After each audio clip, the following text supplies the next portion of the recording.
Good morning दोस्तों, धन्यवाद, thank you. आप सबका स्वागत करता हूं मैं आज के इस 3 दिन के शिविर में, 3 डेज कैंप। और ये जो सेशन है हमारा, ये 9:55 पे शुरू होने वाला था। मेरे ख्याल से हम आधे घंटे ऑलरेडी लेट है ना। तो यहीं से शुरू करते हैं हमारी पहली जो सीख है, और वो ये कि यहाँ पे in total there are about 140 participants, जिसमें करीब 113 या 14 पेशेंट्स हैं, बाकी उनके केयर टेकर्स हैं साथ में। और मैंने देखा, मेरे पास ये लिस्ट है आपके सारे प्रोफाइल की, I will complete list with me. और इसमें लगभग सारे स्टेट से पेशेंट्स हैं, बिहार से, गुजरात से, आंध्र प्रदेश से, पंजाब से, हर जगह से हैं। महाराष्ट्र से बहुत सारे हैं। महाराष्ट्र से कितने हैं? मेनी ऑफ यू, है ना, आप देख ही रहे हैं अपने आसपास। गोवा तो लास्ट मोमेंट पे भी आए हैं, है ना। यस, केरला, हाँ, सारे लगभग सारे स्टेट से है। यहाँ इम्पॉर्टेंट क्या है कि हमारे पास सिर्फ 3 दिन है, 72 आवर्स, है ना। इस 72 आवर्स में we have to give the maximum, है ना। तो हर वर्ड जो हमने आपके लिए, हर जो शेड्यूल बनाया उसको देखते हुए बनाया है। 4 अलग अलग देशों से भी हैं। फिलीपींस से राजेंद्र सिंह हैं यहाँ पे, यस, फिलीपींस से हैं। कनाडा से doctor Mrs and mister Jalan है यहाँ पे। नेपाल से उमा शंकर अग्रवाल एंड सनत कुमार पिया हैं। ओल्डेस्ट पेशेंट जो यहाँ पे हैं 79 ईयर्स के हैं, चमन लाल जी हैं यहाँ पे। हाँ, आप सबसे ओल्डेस्ट। इंटरेस्टिंग बात यह है कि 52% ऑफ यू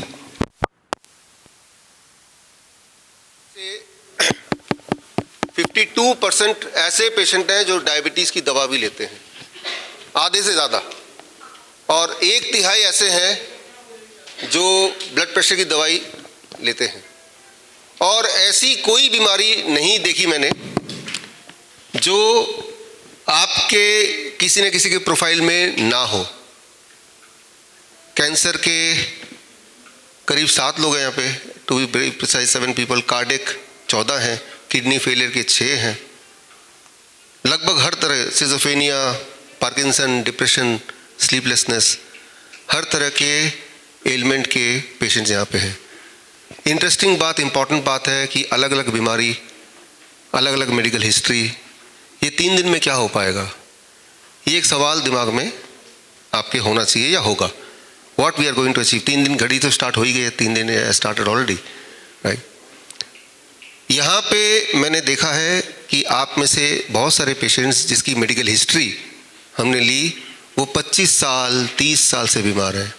3 डेकेड्स, यानी कि पिछले 30 साल से लगातार दवाइयाँ ले रहे हैं, चाहे वो डायबिटीज़ की ले रहे हैं, ब्लड प्रेशर की ले रहे हैं, किसी भी बीमारी की ले रहे हैं। 30 साल। अगर 30 साल से दवाई लेते हुए हम ठीक नहीं हुए उस बीमारी से, इसका मतलब अगर वही दवाई लेते रहे तो ठीक तो नहीं होंगे ना। तो फिर भी तो हम रोज सेम करते हैं। Same action can bring the same result. वो हमारे सामने, हमारे आसपास, और हम खुद भी हैं। दवाई हम ले रहे हैं और दवाई बढ़ती जा रही। Kind of medicine, type of medicine, quantity of medicine, type of symptoms, discomfort बढ़ते ही जा रहे हैं ना। इसका मतलब अगर वही चीज आगे भी आप करते जाएं तो ये और बढ़ता जाएगा। आप में से वो लोग जो पिछले 10 साल से दवाई ले रहे हैं, तो ऐसे भी हैं जो 30 साल से ले रहे हैं। तो उस 30 साल वाले को अपने भविष्य के रूप में आप देख सकते हैं कि अगर मैं 20 साल और भी ऐसे दवाई लूं तो मैं ऐसा बन जाऊंगा। और वो बड़ा दुखदायी पिक्चर है, बड़ा ही पेनफुल पिक्चर है। मतलब ये कि एक बात आप जरूर मानेंगे, कुछ तो बदलना पड़ेगा। यही चीज अगर लगातार करते रहेंगे तो रिजल्ट सेम ही आना है। उसके जो लोग 5 साल से दवाई ले रहे हैं, उनके पास भी 30 साल वाले एग्जाम्पल यहीं पे बैठे या आपके आसपास बैठे, तो ये श्योर है कि आगे बढ़ के वो सब गड़बड़ी होने वाला है और हर दिन वो ज़्यादा गड़बड़ होने वाला है। तो we have to change something. ये तो डिसाइडेड है, तभी आप यहाँ पे हैं, है ना। तो अब कोई बहुत ही कॉमन बात है, हम एक सिंपल बीमारी से शुरू करेंगे, जैसे फॉर एग्जांपल डायबिटीज़, क्योंकि ये बहुत सिंपल माना जाता है एमंग ऑल द डिजीज़, सिर्फ एक गोली खाओ। फिर आगे जाके जब किडनी फेलियर होता है, हार्ट डिजीज़ होता है, तो बोलते हैं डायबिटीज़ की वजह से हो गया, ऐसे बोलते हैं ना। लेकिन डायबिटीज़ की वजह से कहाँ हो गया? आप डायबिटीज़ का सिंपल मतलब अगर देखें, उसका सिर्फ एक मतलब है, diabetes means high sugar in the blood, यही मतलब है। डायबिटीज़ का मतलब, डायबिटीज़ कोई बीमारी की श्रेणी में नहीं आता। डायबिटीज़ का मतलब लिटरली अगर देखें, मेडिकली देखें, आपके ब्लड में जितना शुगर होना चाहिए, ग्लूकोज होना चाहिए, उससे ज़्यादा, उससे ज़्यादा कितना ज़्यादा वो एक अलग बात है, वो अलग कभी डिस्कस करेंगे, उससे ज़्यादा, दैट इज़ कॉल्ड डायबिटीज़। अब जब आप दवा ले रहे हैं, जो लोग दवा ले रहे हैं, तो शुगर तो फिर ज़्यादा रहा ही नहीं, शुगर तो उतना ही रहा जितना होना चाहिए, फिर कहाँ से आप डायबिटीज़ के पेशेंट हो गए? राइट? अगर लगातार शुगर ज़्यादा रहे तब बोलेंगे कि he is a patient of diabetes, लेकिन वो लगातार शुगर ज़्यादा ना रहे इसीलिए आप दवाइयाँ ले रहे हैं, उससे आपने शुगर को लेवल के अंदर रख दिया, तो you are no more high blood sugar patient, क्योंकि आपके बॉडी में हाई ब्लड शुगर तो अब है ही नहीं ना। अब जब 20 साल से वो दवा ले रहे हैं और ब्लड शुगर मेंटेन कर रहे हैं, जब किडनी फेलियर हो रहा है, तो वो ये ना बोल के कि डायबिटीज़ की वजह से किडनी फेलियर है, आपको ये बोलना चाहिए कि डायबिटीज़ की दवा की वजह से किडनी फेलियर है। डायबिटीज़ मतलब, डायबिटीज़ जब भी बोलेंगे, डायबिटीज़ को भी सिंप्लीफाई कीजिए, डोंट से डायबिटीज़, से high blood sugar, but high blood sugar तो है ही नहीं, लगातार वो अपना ब्लड शुगर 150 तो मेंटेन कर ही रहे, तो हाई ब्लड शुगर है कहाँ? फिर किडनी फेलियर क्यों हो गया? ब्लड शुगर नॉर्मल है, किडनी फेलियर हो गया, दैट मीन्स जो मेथड आप यूज़ कर रहे हैं ब्लड शुगर को नॉर्मल रखने के लिए, इस केस में वो दवा हो सकती है या इंसुलिन हो सकता है। आप में से 11 पेशेंट इंसुलिन पे हैं, हैवी डोज ऑफ इंसुलिन, उनमें से कुछ, क्या उनको आज भी इंसुलिन लेना पड़ेगा उतना ही जितना कल लिया था जब घर पे थे? The answer is no. कल कितना लेना पड़ेगा? उससे भी कम। परसों कितना लेना पड़ेगा? उससे भी कम। ये आप देखेंगे अपने आसपास, इन्हीं 3 दिनों में होते हुए देखेंगे, आज से ही देखेंगे। इसका मतलब यह है कि एक तरीका है कि जो भी कुछ हम दवा के माध्यम से करना चाहते हैं, वो बॉडी को खुद भी हम इंस्ट्रक्शन देके, माहौल बना के बॉडी से करा सकते हैं। हमने ये चीज़ देखा किडनी फेलियर में, ऐसे पेशेंट जिनको, जो डायलिसिस पे थे और डायलिसिस के बाद भी उनका बॉडी में पानी जमना ख़त्म नहीं हो रहा था कि अब तो ट्रांसप्लांट कराना पड़ेगा, वो लोग ठीक हो जाते हैं, किडनी पूरा रिवाइव हो जाता है, हर बार रिवाइव होता है, और वो उनकी दवाइयाँ छूट जाती हैं। तो जो थैलेसीमिया के पेशेंट हैं, आगे आज और डिटेल में बताएंगे, ऐसे बच्चे जिनको खून नहीं बनता या ठीक से खून नहीं बनता, हमें कभी सोचने की ज़रूरत नहीं पड़ती कि मेरे बॉडी में कितना खून बन रहा है, एटलीस्ट इस बैच में तो थैलेसीमिया के पेशेंट नहीं इस बैच में, और ऐसे पेशेंट होते हैं तो हम उनको अलग एक और बैच बनाते हैं नॉर्मली, राइट, इसलिए नहीं है यहाँ पे। तो जिस प्रकार आपके स्कूटर या कार में आप ध्यान रखते हैं कि डीजल कितना ख़त्म तो नहीं हो रहा, चिंता रहती है, जब ख़त्म होने लगता है तो दोबारा सबसे पहले आप सोचते हैं पेट्रोल स्टेशन में जाके पेट्रोल भरा लें। ठीक उसी तरह से ऐसे बच्चे जिन्हें थैलेसीमिया के पेशेंट बोले जाते हैं, उनके पेरेंट्स का ध्यान रहता है कि खून कम तो नहीं हो रहा, और कम हो तो जाके हॉस्पिटल जाके खून चढ़ाओ, महीने में 1 बार 2 बार 3 बार 4 बार। तो जिस चीज़ को हमने फॉर ग्रांटेड लिया हुआ है, कुछ बच्चों के लिए वही एक मेजर चैलेंज है। ऐसे बच्चे 23 साल तक जिंदा रहते हैं ऑन एवरेज, लेकिन हमने देखा कुछ बदलाव करके उनका बॉडी खून बनाना शुरू कर देता है, और जब खून बनाना शुरू कर देता है, इसका मतलब उनका ब्लड नीचे नहीं जाएगा, नीचे नहीं जाएगा तो उनको ट्रांसफ्यूजन, ब्लड ट्रांसफ्यूजन की आवश्यकता नहीं पड़ेगी। मैं ये एग्जांपल इसलिए दे रहा हूँ कि आपको ये बताना चाहता हूँ कि अगर हम पिछले 20 साल 30 साल से बीमार हैं, तो ज़रूरी नहीं कि अगले 20 साल तक भी बीमार रहें। There are certain methods. 3 सवाल के जवाब ढूंढेंगे आज। आपके दिमाग में बहुत सारे सवाल होंगे, तो आपको एक क्वेश्चन पेपर मिला है, आपको हर बात मेरी इसलिए नहीं मानना है कि मैं बोल रहा हूँ, अगर वो लॉजिक दिया, साइंटिफिक एविडेंस दिया तो ही मानना है। और ऊपर से सबसे इंपॉर्टेंट बात क्या है, जो भी कुछ हम कर रहे हैं इन 3 दिन में, क्या उससे आपको फर्क पड़ा? क्या आपकी दर्द कम हुई? क्या आपका ब्लड शुगर कम हुआ? क्या आपका ब्लड प्रेशर कम हुआ? क्या आपकी एनर्जी लेवल बढ़ी? क्या आपकी नींद अच्छी हुई? तो थ्योरेटिकली तो सारा कुछ ठीक है, लेकिन प्रैक्टिकली क्या आप में वो फायदा पिछले अगले 3 दिन में देखा जा रहा है? या हर दिन थोड़ा थोड़ा देखा जा रहा है? ये सबसे महत्वपूर्ण बात है। अगर आपको वो फायदा दिख गया या आपको महसूस हुआ, दिस मीन्स कि ये तो काम कर रहा है। और अगर वो आपको महसूस नहीं हुआ, इसका मतलब काम नहीं कर रहा। तो बेस्ट तो यही है ना? तो इसी लिए ये 3 दिन है। ये 3 दिन में जो भी कुछ करेंगे वो आगे भी आपको करना है। और हम ऐसा कोई मेजर चीज नहीं करेंगे जो कि हम घर पे कर ही ना पाए, या उसको करने के लिए हमें किसी जंगल में जाना पड़े या अपने सब कुछ त्याग देना पड़े। आई अंडरस्टैंड कि आपकी एक लाइफस्टाइल है, उस लाइफस्टाइल को बिना बिगाड़े छोटे छोटे बदलाव करके बड़े बड़े रिजल्ट कैसे ला सकते हैं, दैट्स व्हाट हम यहाँ पे कर रहे हैं। आपने कल से शुरू कर दिया है ऑलरेडी। 3 सवाल हैं। पहला सवाल, हम बीमार क्यों हैं? बेसिक। कोई 20 साल से, कोई 25 साल से, कोई 10 साल से बीमार है। दुनिया की सबसे ज़्यादा दुखदाई बात है यह है, बीमार रहते हुए जिंदा रहने की कोशिश में लगे रहना। दिमाग में आता ही नहीं कि हम ठीक भी हो सकते हैं, इतना समय हो गया बीमारी होते हुए, राइट। तो मेरी जो शुरुआत हुई थी in this field, till the time I think 32 years of my age, irritable bowel syndrome.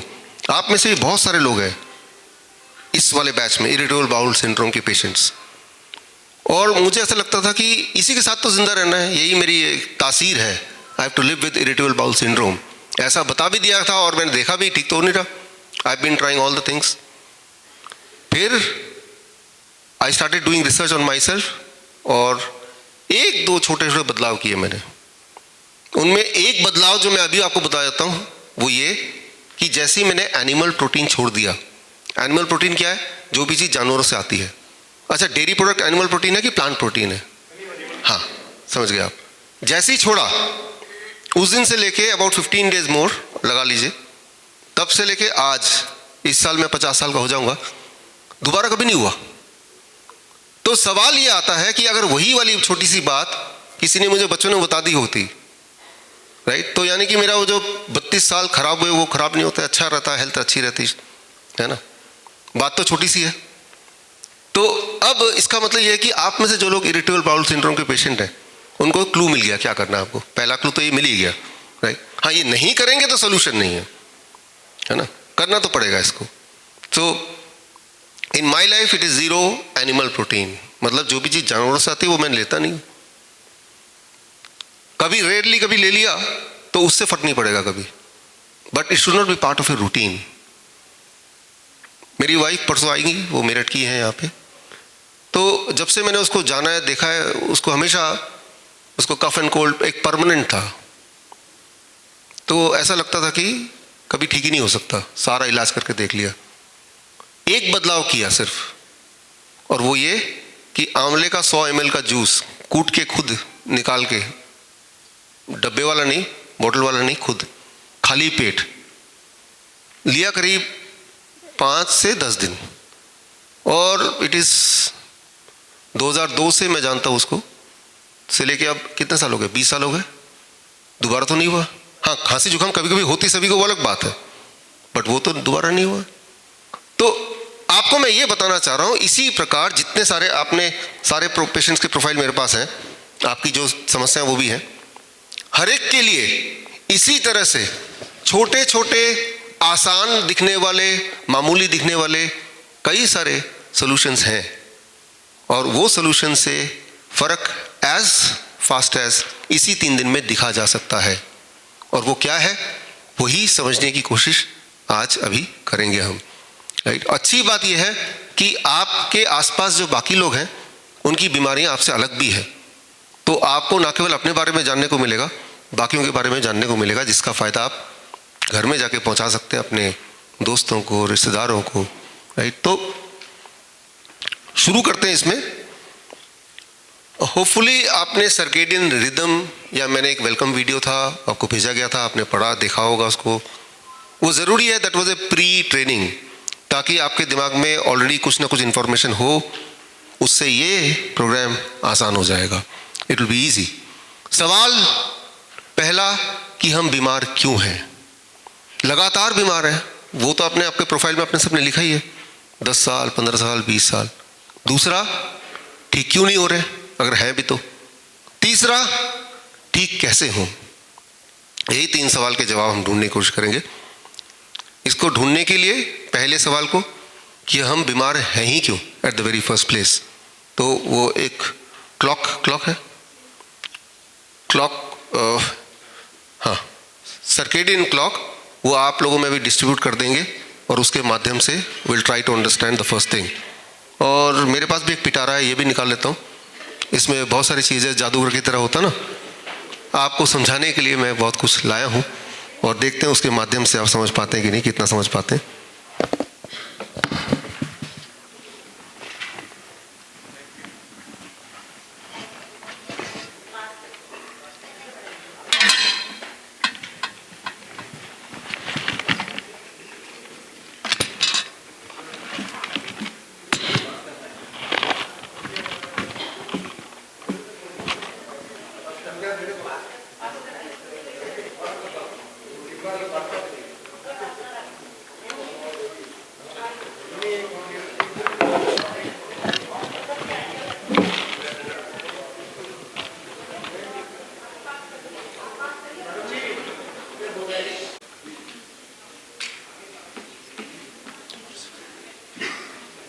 I hope सबको मिल गया है।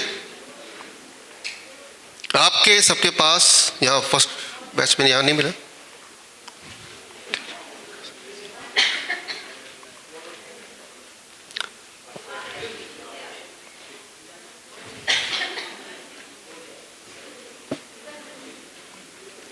आपके पास जिनके पास घड़ी आ गई है उसको अगर देखेंगे तो उसमें टाइम दिख रहा है, लेकिन इंपॉर्टेंट बात यह है कि टाइम जो है वो सबका अलग अलग दिख रहा है ना।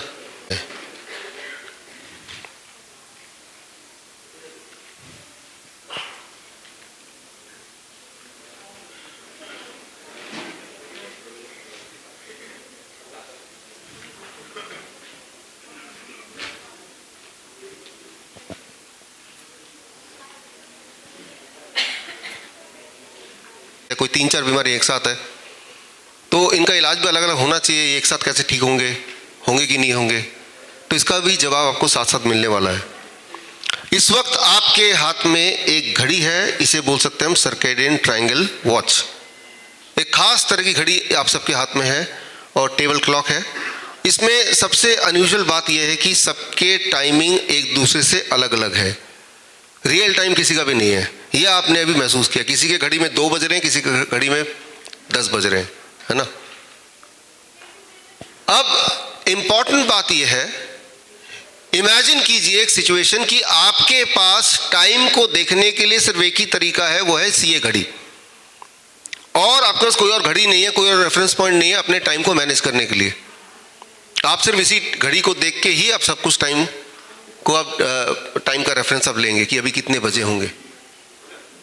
मान लीजिए आपके हाथ में जो घड़ी है उसमें दिखा रहा है कि वो 9 बजे, जबकि एक्चुअली वो 11 बजे दुनिया में। अब अपने घड़ी जो अभी आपके हाथ में है उसको रेफरेंस मान के अगर आप अपने लाइफस्टाइल दिनचर्या को डिसाइड करेंगे तो क्या होगा कि हर जगह आप लेट पहुंचेंगे, है ना। आपके घर में जो स्कूल में जाने वाला बच्चा है वो स्कूल लेट पहुंचेगा, आपके घर में जो ऑफिस जाने वाला आदमी है वो ऑफिस लेट पहुंचेगा। आपको सिनेमा देखने जाना है तो आप पहुंचेंगे तब जब आधी मूवी निकल चुकी होगी। एक ही घड़ी घर में है, उसी घड़ी को सबको देखना है, उसी के हिसाब से अपना टाइम टेबल डिसाइड करना है। तो सबने उस घड़ी को देखा और सबने टाइम टेबल डिसाइड किया, और बच्चा स्कूल में लेट पहुंच रहा है, जॉब वाला जॉब में लेट पहुंच रहा है, आप सिनेमा हॉल में लेट पहुंच रहे हैं। तो यानी कि हर एक का कॉन्सिक्वेंसेस अलग अलग है। उसकी जॉब छूट गई, बच्चे को बाहर खड़ा रहना पड़ा, तो हर एक का जो रिपरकशन है सेम रेफरेंस से वो अलग अलग होगा, सेम नहीं होगा, लेकिन कुछ ना कुछ जरूर होगा। किसी को ज्यादा नुकसान होगा, किसी को कम नुकसान होगा। जैसे आप मूवी लेट हो पहुंचे तो बहुत ज्यादा नुकसान नहीं हुआ, सिर्फ मूवी छूट गई, लेकिन वो जॉब में रोज लेट पहुंच रहा 2 घंटे, उसका जॉब ही चला गया तो ज्यादा नुकसान हो गया। तो मैग्नीट्यूड किसको कितना नुकसान होगा वो अलग अलग हो सकता है, किस तरह का नुकसान होगा वो अलग अलग हो सकता है, बट द रेफरेंस पॉइंट वो सेम है, एक ही है ना। तो अब मान लो आपको शिकायत मिलती, बच्चा बोलता रोज मुझे बाहर खड़ा कर देते हैं, स्कूल में जाने नहीं देते हैं, डांट पड़ती है। आपने सोचा इस प्रॉब्लम को सॉल्व किया जाए।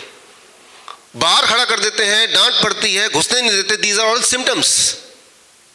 ये कॉज नहीं है, ये आउटकम है, सिम्टम्स है। आपने इन सिम्टम को कंट्रोल करने के लिए क्या किया? जुगाड़ भिड़ाया, प्रिंसिपल से बात की, उन्हें थोड़ा रिश्वत दी या तो या किसी से फ़ोन करवा दिया। अल्टीमेट डिसाइड हुआ कि आप बच्चा कभी भी आए हम उसको इन कर लेंगे और उसको हम डांटेंगे भी नहीं, चलता रहेगा। आपने को लगा कि मैंने प्रॉब्लम सॉल्व कर दी, और टाइम टू टाइम डिसाइड किया कि आपने थोड़े थोड़े दिन बाद प्रिंसिपल को कुछ ना कुछ गिफ्ट भिजवा दिया करेंगे। समझ रहे हैं आप इशारा? लेकिन तभी एक और आपकी जो प्रॉब्लम है, वो सिनेमा में हमेशा लेट पहुंचते हैं, तो उसको भी कुछ जुगाड़ के जितना सिनेमा देखा उसके बाद वाला हम ऑनलाइन देख लेंगे, पायरेटेड देख लेंगे। चलो लगभग सोल्यूशन हो गया, पूरी कहानी तो पता चल गई हमें। तो आप इंडिविजुअल इंसान के प्रॉब्लम को देख के आप कुछ जुगाड़ करके ऐसा लगेगा कि आप सॉल्व कर रहे हैं उसको, ऐसा प्रतीत होगा, लेकिन वो टेम्पररी अगर सॉल्व हो भी रहा है तो प्रॉब्लम अलग अलग है, उसको सॉल्व करने की अप्रोच अलग अलग है, और वो सॉल्व करता हुआ दिख भी रहा है थोड़ा बहुत। हालांकि आप श्योर नहीं बोल सकते कि हमेशा के लिए सॉल्व हो गया। वो जॉब वाले की जॉब चली गई तो एक और जॉब दिला दिया, लेकिन उस जॉब में भी सेम ही प्रॉब्लम आने वाली है if the watch is the same, right? अब ऑब्वियस अगर मैं बोलूं कि सोल्यूशन क्या है, तो आप एक लाइन में बोल देंगे घड़ी का टाइम को ठीक कर दो, यही तो बोलेंगे ना। जैसे इस घड़ी का रेफरेंस टाइम ठीक कर देंगे तो सारे लोगों का एक ही साथ प्रॉब्लम सॉल्व हो जाएगा ना, उसी दिन से, राइट? अलग अलग दिन से तो नहीं, उसी वक्त से सॉल्व हो जाएगा। जिसकी जितनी ज्यादा बड़ी प्रॉब्लम वो उतनी जल्दी सॉल्व हो जाएगी। वो अगले दिन से वो ऑफिस ठीक टाइम पे जाने लगेगा, सिनेमा हॉल में टाइम पे जाने लगेंगे, व्हाटएवर। तो आप इशारा समझ रहे हैं कि भाई प्रॉब्लम या जो कॉज है that can B one, but उसकी वजह से हर एक की जो बीमारियां दैट कैन बी मैनी। और बीमारी के सिम्टम को देख के, डायग्नोस्टिक को देख के, तब उसको सॉल्व करने से अगर सॉल्व हो जाता तो लगातार 10 साल से आपको जूझना नहीं पड़ता, 20 साल 30 साल से उस बीमारी से या उस दवाई से जूझना नहीं पड़ता ना फिर, क्योंकि वो तो सॉल्व हो गया, राइट? तो जिस तरह से आपके घर में एक घड़ी है, सबके घर में है, उस घड़ी को रेफरेंस पॉइंट बना के और बाई चांस वो घड़ी ठीक टाइम दिखाती है, आपका लाइफस्टाइल ठीक चलता है। ठीक उसी तरह से, एग्जैक्टली उसी तरह से, according to the Nobel prize winning science 2017, हमारे बॉडी के हर ऑर्गन में भी एक घड़ी है, जिसे बोलते हैं सर्केडियन क्लॉक। हमारे बॉडी के हर ऑर्गन में एक घड़ी है, एक टाइम टेबल बना हुआ है उसका, इंट्रिंसिक टाइम टेबल। ये बहुत ही इंटरेस्टिंग, बहुत ही इंपॉर्टेंट है। इंटरेस्टिंग इसलिए क्योंकि इसको ठीक करने के लिए ज़्यादा कुछ करना नहीं पड़ेगा। कोई भी ऐसा काम जिसमें आपको मेहनत करना पड़े तो वो इंटरेस्टिंग नहीं हो सकता। जो मेहनत ना करना पड़े और रिजल्ट शानदार आ जाए तो वो इंटरेस्टिंग हो सकता है। तो अब जो आप देखने जा रहे हैं, सुनने जा रहे हैं, it is very very interesting. आपके बॉडी के हर ऑर्गन में उसका अपना एक टाइम टेबल क्लॉक है। ये नोबेल प्राइज विनिंग साइंस है, ये कोई मेरा खोज नहीं है, जिसे बोलते हैं सर्केडियन क्लॉक। उस क्लॉक को अगर छेड़ दिया जाए तो वो जो ऑर्गन है वो बाकी ऑर्गन से अलग रास्ते में चलने लगेगा। वो जो बच्चा है वो बाकी स्कूल के बच्चों से अलग चलने लगा, बिकॉज वो तो लेट पहुंचने लगा। तो वो बच्चा कितनी भी मेहनत करे, कितना भी सोचे मैं टाइम पे पहुंचूंगा, वो कभी नहीं पहुंच पाएगा, या बहुत ज्यादा मेहनत करके वो फिर थोड़ा बहुत टाइम मैनेज कर पाएगा। हमारे बॉडी के हर ऑर्गन में देयर इज ए क्लॉक। जिस तरह से ऑर्केस्ट्रा में कई सारे म्यूजिशियन होते हैं, कोई तबला का एक्सपर्ट है, कोई गिटार का एक्सपर्ट है ना, कोई पियानो बजा रहा है, और सब अच्छा बजा सकते हैं, सबका अपना अपना रिदम है, लेकिन इनको आपस में सिंक्रोनाइज करेंगे तो बनेगा वो म्यूजिक। और मान लो एक गिटारिस्ट है, उसके कान हमने बंद कर दिए, उसको सुनाई नहीं दे रहा कि बाकी लोग क्या कर रहे हैं, तो वो कितना भी अच्छा बजाए वो क्या होगा, नॉइज। तो नॉइज में भी उसको उतनी मेहनत करनी पड़ रही है, उसका स्किल वैसे के वैसे ही है जितना कि अगर नॉइज की जगह अगर उसके आंख कान खोल दिए होते, सिंक्रोनाइज होता, तो वो म्यूजिक बन जाता। तो ना केवल हमें ये देखना है कि हमारे ऑर्गन्स ठीक से काम करें, बल्कि आपस में तालमेल होकर काम करें। इसे कहते हैं सर्केडियन क्लॉक। तो ये क्लॉक पहली बात तो बिगड़ा हुआ है। कैसे बिगड़ा हुआ है, कैसे पता चलेगा, ठीक कैसे करना है, ठीक कब तक होगा, क्या करना पड़ेगा, बहुत सारे सवाल दिमाग में आना शुरू हो सकते हैं इस वक्त। तो फटाफट उसके जवाब की तरफ हम बढ़ते हैं। Let's start moving towards the interesting answer of it. 72 hour program में 7 इज़ वेरी इंपॉर्टेंट। तो 7 ऐसे फैक्टर्स हैं जो आपके बॉडी के क्लॉक को कंट्रोल करते हैं। उन 7 फैक्टर को अगर एक एक करके आप एड्रेस कर दें तो घड़ी आपके बॉडी की ठीक हो सकती है, और अभी से ठीक हो सकती है, और ठीक होने से आपकी रिक्वायरमेंट, जो लोग इंसुलिन ले रहे हैं वो कम हो सकता है, ख़त्म हो सकता है। बेसिकली जो बीपी की गोली ले रहे हैं ख़त्म हो सकती है आज से ही, कल से नहीं, आज से ही, राइट। वो ठीक करने की कोशिश में हम करते हैं। पहला और बहुत ही इंटरेस्टिंग, इससे आपको थोड़ा समझ में आने लगेगा। आज से करीब 2.5 लाख साल पहले, 2.5 लाख साल पहले जब इंसान को आग जलाना नहीं आता था, फायर नहीं आता था उसको, उस वक्त उसके लिए लाइट का मतलब क्या था? सूरज की लाइट। और मान लीजिए सनसेट होने के बाद क्या होगा? Absolute darkness. समझ रहे हैं ना? दिन होगा तो लाइट होगी, और आग जलाना आता नहीं है, जब सूरज ढल जाएगा उसके बाद डार्कनेस आ जाएगा, यही ना? तो कब लाइट होगा कब डार्क होगा वो उसके टाइम पे डिपेंड करता है, उसके कंट्रोल में नहीं है वो। तो आज का लेक्चर का ये सिंबल है, ये स्कूटर, यहाँ पे एक लाइट होता है, लाइट की जगह मैंने एक क्लॉक लगा दिया, घड़ी। तो आज से 2.5 लाख साल पहले लोगों की ज़िंदगी में लाइट अभी की तरह स्विच ऑन ऑफ तो होता नहीं था। कुदरत डिसाइड करती थी कब आपको सब कुछ दिखाई देगा और कब दिखाई नहीं देगा। फिर 2.5 लाख साल पहले आग का आविष्कार किया, डिस्कवर किया इंसान ने। तो कभी भी आग जला के लाइट क्रिएट किया जा सकता था, यानी कि इंसान को आधी रात को भी कुछ देखना हो तो लाइट जला के, आग जला के वो देख सकते थे। उसके बाद आगे चलता रहा, करीब आज से 6,500 साल पहले, सिर्फ 6,500 साल पहले मोमबत्ती का आविष्कार हुआ, यानी कि अब और आसान हो गया कि रात में भी वो दिन की तरह देख सकें। आज से 5,000 साल पहले तेल से आग लगाना वो भी पता चल गया। तो आज से 5,000 साल पहले से और आसान हो गया, लैंप वगैरह से पूरे रात को भी लाइट कर सकते हैं, इंसान देखने लगा। करीब 250 साल पहले, 250 साल अभी, गैस लाइट्स आने लगे, स्ट्रीट लैंप गैस के बनने लगे, तो यानी कि रास्ते में भी कहीं जाएंगे तो भी लाइट आने लगी। आज से 130 साल, मानव इतिहास के सिर्फ 130 साल पहले ये जो लाइट आप देख रहे हैं ये आया, इसका आविष्कार हुआ, है ना? यानी कि 130 साल पहले से ही हम रात को भी ठीक से जब चाहे उजाला कर सकते हैं। हमारी बॉडी ऐसे बनी है कि रात को हमें कुछ नहीं दिखना चाहिए और दिन को हमें सब कुछ दिखना चाहिए, मैक्सिमम उजाला होना चाहिए। इस तरह से हमारी बॉडी बनी है, हमारे बॉडी के बायोलॉजिकल क्लॉक इस तरह से बने हैं। और उसको जब छेड़ देंगे कि रात को हम देख पा रहे हैं तो हमारा जो बॉडी के ऑर्गन है दे गेट कन्फ्यूज्ड। मैं एक छोटा सा उदाहरण देके आपको समझाने की कोशिश करता हूँ। ये आप एक्सपेरिमेंट कर सकते हैं, इन 3 दिन में भी कर सकते हैं। आपकी किडनी, उसको पता है कब काम करना है कब नहीं काम करना है। नॉर्मली पूरे दिन में जब आप जगे रहते हैं तो यूरिन आउटपुट लगभग होना चाहिए 3/4, और रात को जब सोते हैं उस वक्त एट द मोस्ट 1/4। 1 लीटर अगर यूरिन, पेशाब आपका निकलता है 24 घंटे में, तो करीब 700 ml दिन भर में, और सोने से वक्त जब सो रहे होते तो आधी रात को उठना पड़ता है कभी कभी, तो that is not more than 250 और 300 ml। तो ये तो है किडनी का बायोलॉजिकल क्लॉक, किडनी का ये रिदम है, ये ठीक रिदम है। लेकिन जब आप लाइट डार्क साइकिल को बदल देते हैं, दिन में हम अंधेरे में रहते हैं, जैसे ये भी बहुत उजाला नहीं है, कितना उजाला अगर मुझे देखना हो इस वक्त, तो इसको देखने के लिए भी एक यूनिट है, दैट्स कॉल्ड लक्स यूनिट, ठीक है ना? ये लाइट कितनी अगर मुझे देखना है तो अभी जो लाइट आ रही है, अगर आप देख पा रहे दूर से, 106 लक्स। ये ऐप है, ये ऐप लक्स मीटर के नाम से है, आप डाउनलोड कर सकते हैं, फ्री डाउनलोड है। इस वक्त जो लाइट आपको दिख रहा है, जो कि बड़ा ब्राइट है यहाँ पे, तो भी कितना लाइट है? करीब 100 लक्स ऑफ लाइट।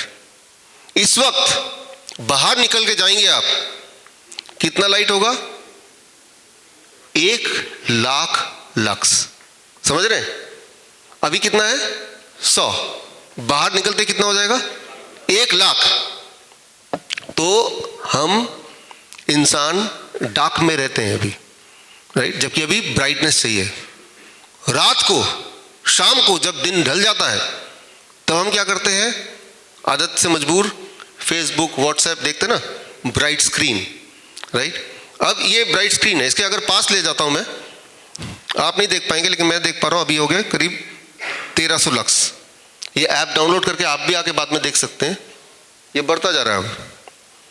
तो मैं ऐसे देखूंगा या इसके पास आऊंगा, अभी 1000 लक्स तक पहुंच गया हूं मैं। यहां पे जाऊंगा तो ये कम होता जाएगा जितना लाइट सोर्स से मैं दूर जाऊंगा। तो इस बात को आपको समझना पड़ेगा। आप अभी एक डार्क साइकिल में हैं इस वक्त, इसे डार्क ही बोलेंगे, 100 लक्स तो कम ही होता है। लेकिन रात को, शाम को जब आप आराम से बैठते हैं तो ऐसे मोबाइल लेके ऐसे करके इतने दूर से देखते हैं, तब करीब 1500 लक्स या कभी कभी 5000 लक्स इतना लाइट आप एक्सपोज होते हैं। तो आपने अपने लाइट डार्क साइकिल को उल्टा कर दिया। समझ रहे? दिन में कम लाइट लेना और रात को जबकि जीरो लाइट होना चाहिए ज़्यादा लाइट लेना। इससे आपकी जो किडनी फंक्शनिंग वो भी उल्टा हो जाएगी। यानी कि रात को जब सो रहे होंगे तो ज़्यादा यूरिन आउटपुट और पूरे दिन भर में कम यूरिन आउटपुट। जब ऐसे होने लगे समझ लीजिए आप किडनी फेलियर की तरफ बढ़ रहे हैं। इसके लिए तो कोई ब्लड टेस्ट की भी ज़रूरत नहीं है, किसी भी टेस्ट की ज़रूरत नहीं है, सिर्फ ये आपको मेजर करना है। तो इसको कैसे ठीक करें? आपने देखा होगा कि अचानक इन दिनों लोग चलते फिरते उठते बैठते अचानक दे डाई सडनली। देख रहे हैं आप? खड़े खड़े लोग मर जाते हैं, देख रहे हैं ना? तो लगता है कि कैसे पता चले कि कहीं ऐसा ना कि हम भी ऐसे ही मर जाएं बिना किसी बीमारी के। तो एक clue, it is again the circadian clock of the kidney and heart. आपने हाई ब्लड प्रेशर तो सुना है जाना है। एक सिंपल बात याद रखिए, आपका हार्ट और किडनी इस प्रकार काम करता है। दिन में 10 बजे, ये वीडियो आपको दे देंगे ताकि आप इसको दोबारा देखें। दिन में 10 बजे 10 AM यानी कि इस टाइम पे जब अभी है, हम सबका ब्लड प्रेशर हाईएस्ट लेवल पे होता है, से 140/90। रात को 10 बजे 12 घंटे बाद लोएस्ट लेवल पे होता है, से अबाउट 120/80 या 110/70। ये डिफरेंस अगर कम होता जाए आपकी हार्ट डिजीज बढ़ती जाएगी। डिफरेंस, मैं हार्ट ब्लड प्रेशर के ज़्यादा कम की बात नहीं कर रहा हूँ, ब्लड प्रेशर के डिफरेंस के ज़्यादा कम की बात कर रहा हूँ। समझ रहे हैं? कुछ लोगों में 10 बजे ब्लड प्रेशर कम रहता है, रात को 10 बजे ब्लड प्रेशर पीक पे रहता है। समझ लीजिए इनके हार्ट अटैक आने के चांसेस बढ़ गए हैं। इसे बोलते हैं circadian rhythm of the heart. मैंने आपको circadian rhythm of the kidney बताया और ये भी बता दिया कैसे पता चलेगा वो ठीक चल रहा है कि नहीं, यूरिन के उससे मेजरमेंट से। अब मैं बता रहा हूँ circadian rhythm of the heart और कैसे पता चलेगा ठीक चल रहा है कि नहीं। सिंपल आप टेस्ट कर सकते हैं। सुबह 10 बज गए, let me check my blood pressure, say 140/90। रात को 10 बज गए, let me check my blood pressure. अब वो वाला रात वाला ब्लड प्रेशर ये सुबह वाले ब्लड प्रेशर से कम आना चाहिए और आइडली अबाउट 20 यूनिट कम आना चाहिए। उसके बराबर तो नहीं होना चाहिए और ऊपर भी नहीं होना चाहिए। तो अगर तो बराबर या ऊपर है तो समझ लीजिए कि आपका हार्ट का सर्केडियन रिदम अच्छा खासा बिगड़ चुका है। लेकिन बिगड़ा है तो उसको ठीक भी कर सकते हैं। ठीक करने के लिए सिंपल कि आप ये डिसाइड कीजिए, पहला नियम कि रोज दिन रहते हुए बहुत ज़्यादा नहीं तो आधे घंटे के लिए अपने बॉडी को 10,000 लक्स ऑफ लाइट की रोशनी देंगे।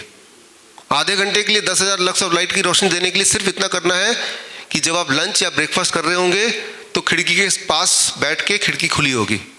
मैं ये भी नहीं बोल रहा हूँ कि खिड़की से सूरज आपके किरणें आपके बॉडी में पड़ना चाहिए, मैं ये भी नहीं बोल रहा हूँ। बस आपके आसपास लाइट होनी चाहिए, सूरज की लाइट। मैं पूरा दिन भी नहीं बोल रहा हूँ, कितना बोल रहा हूँ, 30 मिनट्स। ये एक बदलाव करना है और शाम के 6 बजे के बाद आप कोशिश करें कि लाइट्स को मिनिमाइज करें। याद कीजिए हमारे घरों में टॉयलेट में 0 वॉट बल्ब होता था, याद है आपको? हाँ, लेकिन अब जो लाइट है टॉयलेट में ज़्यादातर लोगों के वॉशरूम में ब्राइट लाइट है, बिल्कुल ब्राइट, चेहरा ठीक से दिखना चाहिए, है ना। अब आधी रात को जब आप टॉयलेट जाते हैं और आप जैसे स्विच ऑन करते हैं अपने टॉयलेट की लाइट को, वो एकदम ब्राइट जैसे सनलाइट, तो हमारा बॉडी सोचता है कि दिन हो गया है। अब दिन हो गया तो दिन वाला जो बॉडी के जो क्लॉक है वो ऑन हो गया, जबकि वो दिन तो है नहीं। फिर आप जब सोने जाएंगे तो आप बोले मुझे नींद क्यों नहीं आ रही, नंबर 1। नंबर 2, आपका किडनी की आदत है दिन में ज़्यादा यूरिन पास करना, लेकिन दिन तो हो गया, तो किडनी दोबारा यूरिन पास करेगा, तो दोबारा आप जाएंगे और दोबारा वही लाइट ऑन करेंगे। तो क्या आप समझ पा रहे हैं कि आपने छोटी सी एडजस्टमेंट की कि मैं अपने रात में अगर मैं उठूंगा, जो कि उठ ही सकते हैं, तो मैं सिर्फ इतना करूंगा कि जो वही वाले लाइट ऑन करूंगा, क्योंकि वैसे तो दिखेगा नहीं, जो मिनिमाइज लाइट दिखने के लिए सफिशिएंट हो। छोटा सा बदलाव है, लेकिन ये बदलाव करने से 2 बातें होंगी, एक तो नींद अच्छी होने लगेगी, दूसरा बार यूरिन का जो प्रॉब्लम है जाना। ऐसा नहीं कि बॉडी में यूरिन बढ़ गया तो आपकी नींद टूट गई। अगर आपके बॉडी को एहसास है कि ये दिन है, तो भी your kidney will start producing more urine, that is a circadian rhythm of the kidney, right. तो यहां तक आप सिर्फ ये समझ पाए कि दिन में 10,000 lux of light for 30 minutes. तो क्या अगर 20 ले, 30 ले, 3 लाख ले तो और अच्छा है। जो लोग आप में से डिप्रेशन के पेशेंट हैं, जो लोग डिप्रेशन की दवाई ले रहे हैं, एक बात याद रखिए, आधे घंटे धूप में अगर आप खड़े होते हैं, धूप में भी छोड़िए, ब्राइट लाइट लेते हैं। ब्राइट लाइट क्या है? मैं यहाँ पे धूप और लाइट 2 अलग अलग बातें हैं, मैं लाइट की बात कर रहा हूँ, एक्सपोजर टू लाइट। सनलाइट हो तो बेस्ट है, लेकिन मान लो जैसे सनलाइट नहीं है यहाँ पे, मैं आर्टिफिशियल लाइट क्रिएट करता हूँ।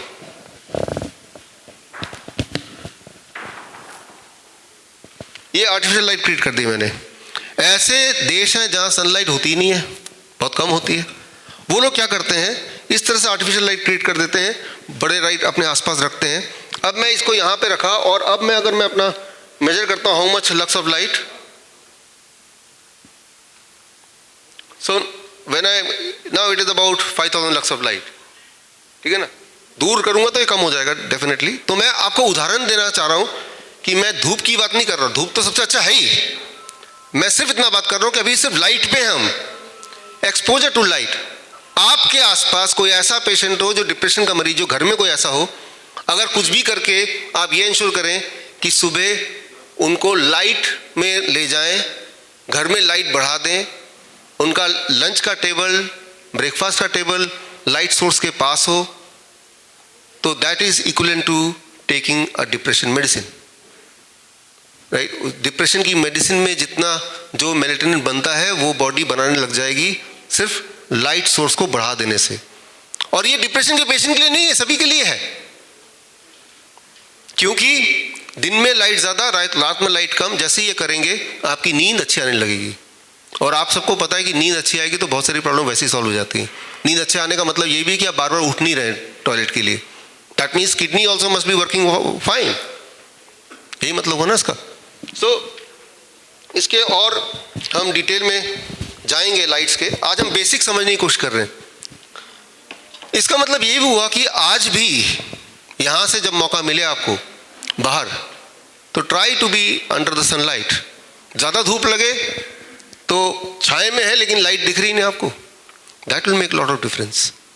जो भी लोग डिप्रेशन के पेशेंट हैं उनको थोड़ा ध्यान से देखिए, आप देखेंगे वो अंधेरे में, डार्कनेस में, कोने में ही रहते हैं, तो डिप्रेशन बरकरार रहता है। वहाँ से उठा के आप लाइट में ले जाएं, डिप्रेशन नहीं रह सकता, क्योंकि डिप्रेशन के रहने के लिए एक खास तरह का जो हार्मोन है, राइट, उसके प्रोडक्शन में कमी होने की आवश्यकता है।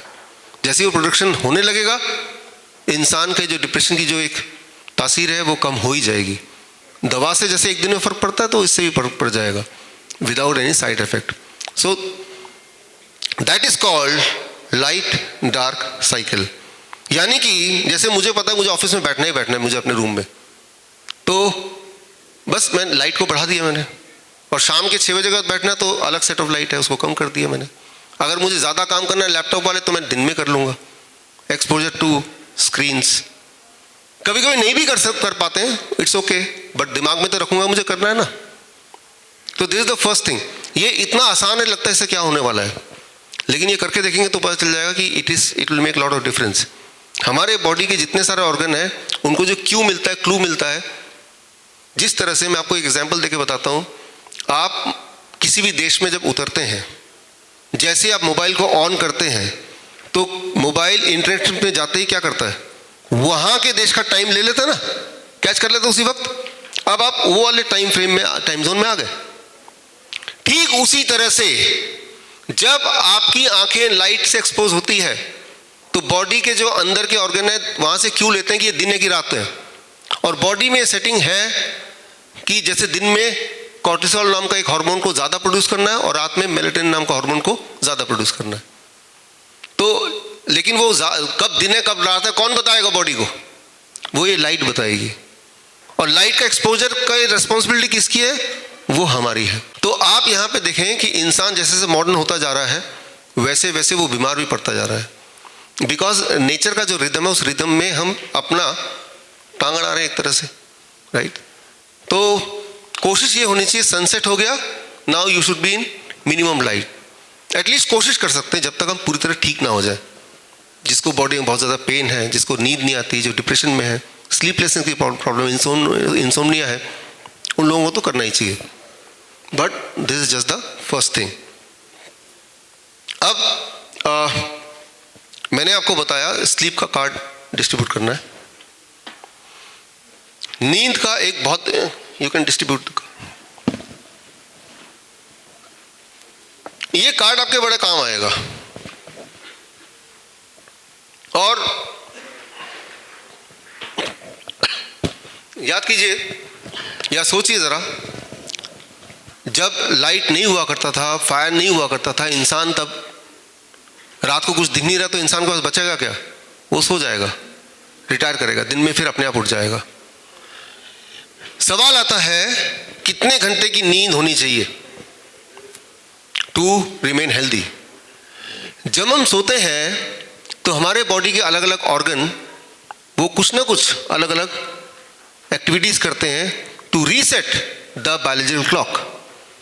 यहाँ पे जितने भी पार्टिसिपेंट्स हैं ज़्यादातर लोग 18 साल से ऊपर हैं, से लेके 70 साल। अगर यही आपके ज़्यादातर हमारे पार्टिसिपेंट्स की एज ग्रुप है तो आप पहला कॉलम देखिए 7 आवर टू 9 आवर। अपने आप से पूछिए कि आपकी जो नींद है एक दिन की 7 से 9 घंटे की है क्या। कई लोग हैं जो 5 घंटे सोते हैं, 4 घंटे सोते हैं, तो वो सो सकते हैं लेकिन they will compromise their health. तो जो ऑप्टिमम टाइम है that is between 7 to 9 hours.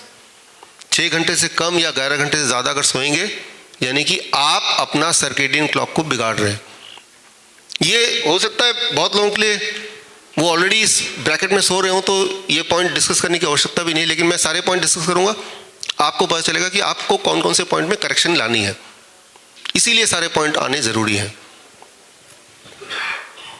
लेटने के आधे घंटे के अंदर आपको नींद आ जाती नॉर्मली तो नॉर्मल है ये, लेकिन अगर 45 मिनट से ज़्यादा लगता है, 1 घंटा लगता है तब नींद आती है तो इसका मतलब गड़बड़ है, कुछ गड़बड़ है। तो ठीक कैसे करना है मैंने पिछले अभी लाइट वाले में बता दिया आपको। दिन में अगर आप बहुत लाइट से एक्सपोज होंगे तो रात को आपकी नींद पहले दिन से अच्छी हो जाएगी। यानी कि अगर आपको आज रात को अच्छा सोना है तो दिन में आधा घंटे धूप में बैठ जाइए तो रात की नींद अच्छी आ जाएगी। जैसे ही दिन में धूप में बैठेंगे कॉर्टिसोल बढ़ेगा, दैट इज इंडिकेशन रात को मेलेटोनिन बढ़ाना है, वही आपको नींद देती है। या तो आप नींद की गोली लीजिए तब भी वही एक्शन आएगा।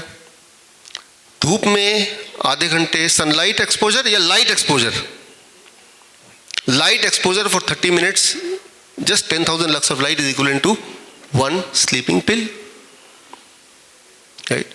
यानी कि अगर कोई बोलता है कि लाओ मुझे नींद की गोली खिला दो, तो आप बोलना अच्छा दिन की बात अगर है तो उनको लाइट एक्सपोजर दे दो तो उसको वही वाला इफेक्ट आएगा। तो ये बहुत ही इंपॉर्टेंट है और ये ना करना और लगातार ना करना। आप सोचिए हर दिन, जैसे मैं आपको बोलता हूँ आपके घर में मैं चुपचाप चले जाऊँ और आपके घड़ी में मैं सिर्फ 1 मिनट लेट कर दूं तो आपको पता नहीं चलेगा पहले दिन, फिर दूसरे दिन दोबारा चले जाऊं और आप जब नहीं देख रहे हो तो आपका घड़ी में 1 मिनट और पीछे कर दूं, आपको नहीं पता चलेगा। लेकिन करते करते करते 1-2 महीने बाद जब 1 घंटा 2 घंटा पीछे हो जाएगा, अब आपको फर्क पड़ने लगेगा, है ना। तो ये जो सारी बातें हैं वो 1 दिन में 2 दिन में शायद फर्क नहीं पड़ेंगी, लेकिन आप सालों साल से करते आए हैं, सालों साल से इसको डिस्टर्ब करते आए हैं, फाइनली ये फर्क पड़ा। पर इंटरेस्टिंग बात ये है कि जैसे आप ठीक करेंगे ना इसको आज से, तो जो रिजल्ट आने के लिए उतने साल नहीं चाहिए, वो तो कुछ घंटे में ही आ जाएगा। May be that is the miracle of this human body, और for that matter animal body. दिन रात को एक बार अगर आप उठते हैं टॉयलेट जाने के लिए तो नॉर्मल है ये, क्योंकि रात को भी आपका किडनी काम कर रहा है, और रात को भी हमारे बॉडी का किडनी का जो सर्केडियन क्लॉक है वो है कि रात सोते वक्त 1/4 ऑफ द यूरिन आउटपुट, और दिन में जो जगह है 3/4 ऑफ द यूरिन आउटपुट। तो 1/4 ऑफ द यूरिन आउटपुट तभी होगा ना जब रात को एक बार उठेंगे। तो रात को उठना इज नॉट एबनॉर्मल, बट अगर 4 बार उठना पड़ रहा है, इसका मतलब आपके किडनी के लिए वो दिन नहीं है, वो रात नहीं, वो दिन है। समझ रहे हैं? वो उल्टा कर दिया उसने। आप ऐसे मानिए कि वो जो म्यूजिशियन है वो बहुत अच्छा बजा रहा है, लेकिन बाकियों से वो सिंक्रोनाइज नहीं कर पा रहा, तो अल्टीमेटली सुनने वालों को वो नॉइजी लगने वाला है ना। तो ये आपको समझना पड़ेगा कि गड़बड़ कहाँ हो रही है। आप अगर बोलते हैं कि भाई मेरा किडनी काम नहीं कर रहा है, तो मैं बोलूँगा कि भाई आप शाम को 6 बजे के बाद कुछ भी मत खाइए। यहाँ भी यही करने वाले हैं हम, that we call as time as medicine. आप देख भी रहे हैं स्कूटर के लाइट की जगह हमने टाइम लगा दिया है। इस पे हम आएंगे। तो ये कार्ड को आपको रेफर करना है और कार्ड के हिसाब से थोड़ा थोड़ा एडजस्ट करना है। कई लोग ऐसे बोलते हैं कि मेरे पास इतना समय नहीं कि मैं आप 7 घंटे सोऊं, हो सकता ना हो, लेकिन फिर आप तैयार रहिए बीमार रहने के लिए, भुगतने के लिए बीमार रहिए। हमारी बॉडी को जब बनाया गया तो बॉडी को बनाते वक्त इन बातों को सोचा गया होगा 2.5 लाख साल पहले से, तो वही उसके हिसाब से बॉडी की बायोलॉजिकल क्लॉक है। उस क्लॉक में छेड़छाड़ करेंगे, जो कि कर ही रहे हैं, तो धीरे धीरे धीरे गड़बड़ होगी। सबसे इंपॉर्टेंट बात यहाँ पे, जो लोग, आधे लोग तो आप में से डायबिटीज की गोली ले रहे हैं, आपको अगर एक रूल पता चल जाए, सुबह 8 बजे हमारा बॉडी सबसे ज़्यादा इंसुलिन बनाता है, रात को 8 बजे हमारा पेनक्रियास सो जाता है।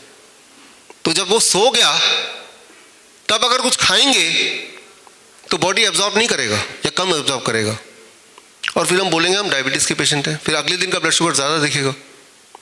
तो जब हमारा पेनक्रियास जगा हुआ है तब बेशक खूब खाएं, और जब हमारा पेनक्रियास सो गया है उसके बायोलॉजिकल क्लॉक को ना छेड़ें, या फिर पेनक्रियास को जगना पड़ेगा। जैसे ही खाना आएगा, भाई उठो आप सो क्यों रहे हो, तो उसके लिए वो फिर दिन हो गया, जबकि है वो रात। तो आप अपने लाइफस्टाइल से मेरी तरह, जैसे मैंने बोला कि आपके घर में आके मैं खड़ी को छेड़ दूं, तो आप छेड़ रहे हैं और उसके बाद हम सोचते हैं हम ठीक क्यों नहीं हो रहे। पहली बात तो बात यहाँ पे है ना कि बीमार क्यों पड़ रहे हैं, बीमार क्यों पड़े हम। तो उसमें एक इंपॉर्टेंट रोल है नींद का। याद रखिए, जब हम सोते हैं तो मैंने आपको बताया एक खास तरह का हार्मोन मेलाटोनिन प्रोड्यूस होता है, जब उठते हैं तो कॉर्टिसोल ज़्यादा प्रोड्यूस होता है। इन दोनों का जब बैलेंस मेंटेन होता है, उस बैलेंस से इंसुलिन प्रोड्यूस होता है। इनके बैलेंस को बिगाड़ दो आप एक काम करके देख सकते हैं, एक आइडिया है, जो लोग डायबिटीज़ के पेशेंट नहीं उनके लिए स्पेशली, आप कुछ खाएं ना खाएं, ये मानिए कि 2 दिन तक आप सोएंगे ही नहीं, आपका ब्लड शुगर बढ़ जाएगा। तो अगर आपको लगता है खाने से ही ब्लड शुगर बढ़ता है, फिर ब्लड शुगर क्यों बढ़ रहा है? आपने क्या किया? आपने अपनी बायोलॉजिकल क्लॉक को छेड़ दिया। तो ये हमें समझना पड़ेगा थोड़ा सा। Now coming the next thing, ये दूसरी सबसे इंपॉर्टेंट बात है, बल्कि सबसे ज़्यादा इंपॉर्टेंट बात है जो अभी आप देखने जा रहे हैं, what you are going to see now. अभी कल रात को जब आप सोए, 0 वोल्ट बेडशीट पे सोया, राइट? यस, पूरे दुनिया में जब भी कोई भूकंप आने वाला होता है, अर्थक्वेक आता है, सुनामी आता है या कोई नेचुरल डिजास्टर आता है, आप देखते हैं कि इंसान मरते हैं, एनिमल नहीं मरते कभी। एनिमल उस हादसे के होने से कुछ समय पहले वो वहाँ से भाग जाते हैं, चले जाते हैं, कुछ महीने पहले भी चले जाते हैं। ये देखा गया है कि चींटियाँ जब हादसा होने से कुछ महीने पहले से अपना डायरेक्शन बदल के कहीं और जगह चली गई। चींटियाँ तक, इंसान को पता चलता है हादसा होने के बाद, बाकी एनिमल को पहले पता चल जाता है। वही एनिमल जो घर में रहते हैं, इंसान के कब्जे में रहते हैं, वही मरते हैं। तो बाकी एनिमल क्यों नहीं मरते? वो पहले से उनको कैसे पता चल जाता है? वो इसलिए पता चल जाता है कि बाकी एनिमल जमीन से जुड़े हुए हैं, हम लोग जमीन से जुड़े नहीं हैं। हम लोग, जमीन और हमारे बीच में एक चप्पल आ गया है, राइट?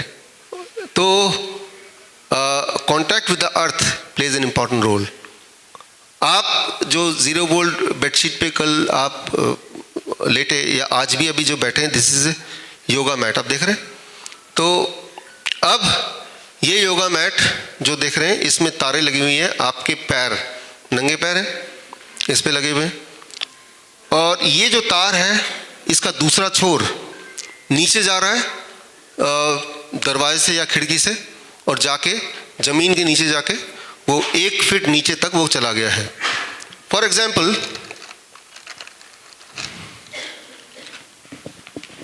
यहां पे सिंपली अब देखिए, ईसीजी, इलेक्ट्रोकार्डियोग्राम, या ईईजी, या इवन स्टेथोस्कोप, ये सारे टेस्ट में डॉक्टर क्या देख रहा है? वो आपके बॉडी का इलेक्ट्रिकल सिग्नल देख रहा है ना। इलेक्ट्रिकल सिग्नल अगर फेल हो जाए तो कार्डियक अरेस्ट, इंसान 1 सेकंड में मर जाएगा। अगर आपको सांसें रोक दे तब भी कुछ सेकंड, कुछ मिनट जिंदा रहेंगे, 4 मिनट जिंदा रहेंगे, ठीक है ना। अगर खाना ना मिले तब भी कुछ दिन जिंदा रहेंगे, पानी ना मिले तब भी कुछ दिन जिंदा रहेंगे। इलेक्ट्रिकल सिग्नल फेल होने से 2-3 सेकंड में इंसान मर जाता है, जिसे बोलते हैं कार्डियक अरेस्ट। हार्ट अटैक नहीं, कार्डियक अरेस्ट, ठीक है ना। तो तब डॉक्टर क्या करता है कि आपको इलेक्ट्रिक करंट देता है ना, डिफिब्रिलेटर से, हाँ, और वो इलेक्ट्रिक करंट, इलेक्ट्रिक शॉक जिसे बोलते हैं, उससे इंसान, तो इलेक्ट्रिसिटी, आपका बॉडी जो है वो इलेक्ट्रिकल बॉडी है, और इलेक्ट्रिसिटी फेल होने से इंसान उसी वक्त मर सकता है। हालांकि ऑक्सीजन नहीं मिलने से भी कुछ मिनट तो जिंदा रहेगा, क्योंकि बॉडी के अंदर फिर भी ऑक्सीजन है, कुछ समय तक तो है ही है। फिर धीरे धीरे बॉडी के सेल्स मरेंगे, आप भी मर जाएंगे। तो अभी मान लो ये है मेरे पास तार, ये सिंपल मेटल का तार है, और मैंने ये ईसीजी का पैच लिया, इस पैच को यहाँ पे लगा दिया। ये जो दूसरा छोर है इसको लेके मैं ज़मीन से कनेक्ट कर देता हूँ, ये लंबा मान लेते हैं, बहुत लंबा। अब जैसे ही मैं ऐसा करूँगा तो अर्थ से इलेक्ट्रॉन ट्रेवल करके तार के माध्यम से मेरे बॉडी से अंदर जाएगा। और याद रखिए, जब भी कोई बीमारी होती है, चाहे वो कैंसर हो, ट्यूमर हो, जॉइंट पेन हो, आप में से बहुत सारे जॉइंट पेन के पेशेंट हैं, बहुत सारे हैं आप में से, अर्थराइटिस के पेशेंट बहुत सारे हैं आप में से, राइट। तो बॉडी में जहाँ पेन होती है वहाँ पे इन्फ्लेमेशन होता है, जहाँ इन्फ्लेमेशन है वहाँ पे इलेक्ट्रॉन डेफिशिएंसी है, और इलेक्ट्रॉन कहाँ से मिलेगी? धरती माँ से मिलेगी, राइट। तो ये कोई सुपरस्टिशन नहीं है, ये एक्चुअली है, ये भी करके दिखा सकते हैं और करके दिखाते हैं बल्कि, ठीक है ना। तो मान लो मेरे पास वोल्ट मीटर है, आप जब ज़मीन को डायरेक्ट टच करते हैं, जब नंगे पैर चलते हैं, तो धरती से सीधे इलेक्ट्रॉन आपको मिल सकती है। लेकिन अभी तो ज़मीन में आप है नहीं, और अगर बोले कि आप ज़मीन में रहिए 24 घंटे, तो लाइफस्टाइल वैसा आप कर सकते नहीं। तो अपने घर में रहते हुए भी ज़मीन से कैसे कनेक्ट हों? तो सिंपली ये है कि आपने एक मेटल तार लिया जिसके ऊपर आप बैठे भी हैं सबके सब, और उस तार की एक छोर को आपने ज़मीन से कनेक्ट कर दिया, तब भी वो आपके बॉडी से कनेक्ट हो जाता है। You actually literally get electron from the earth and that can be measured. उसको मेजर करने की कोशिश करते हैं।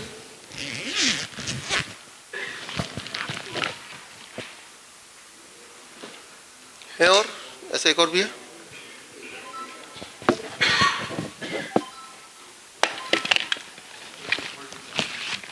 निकालो अपने वोल्ट मीटर। हाँ, मोबाइल स्विच ऑफ कर ले।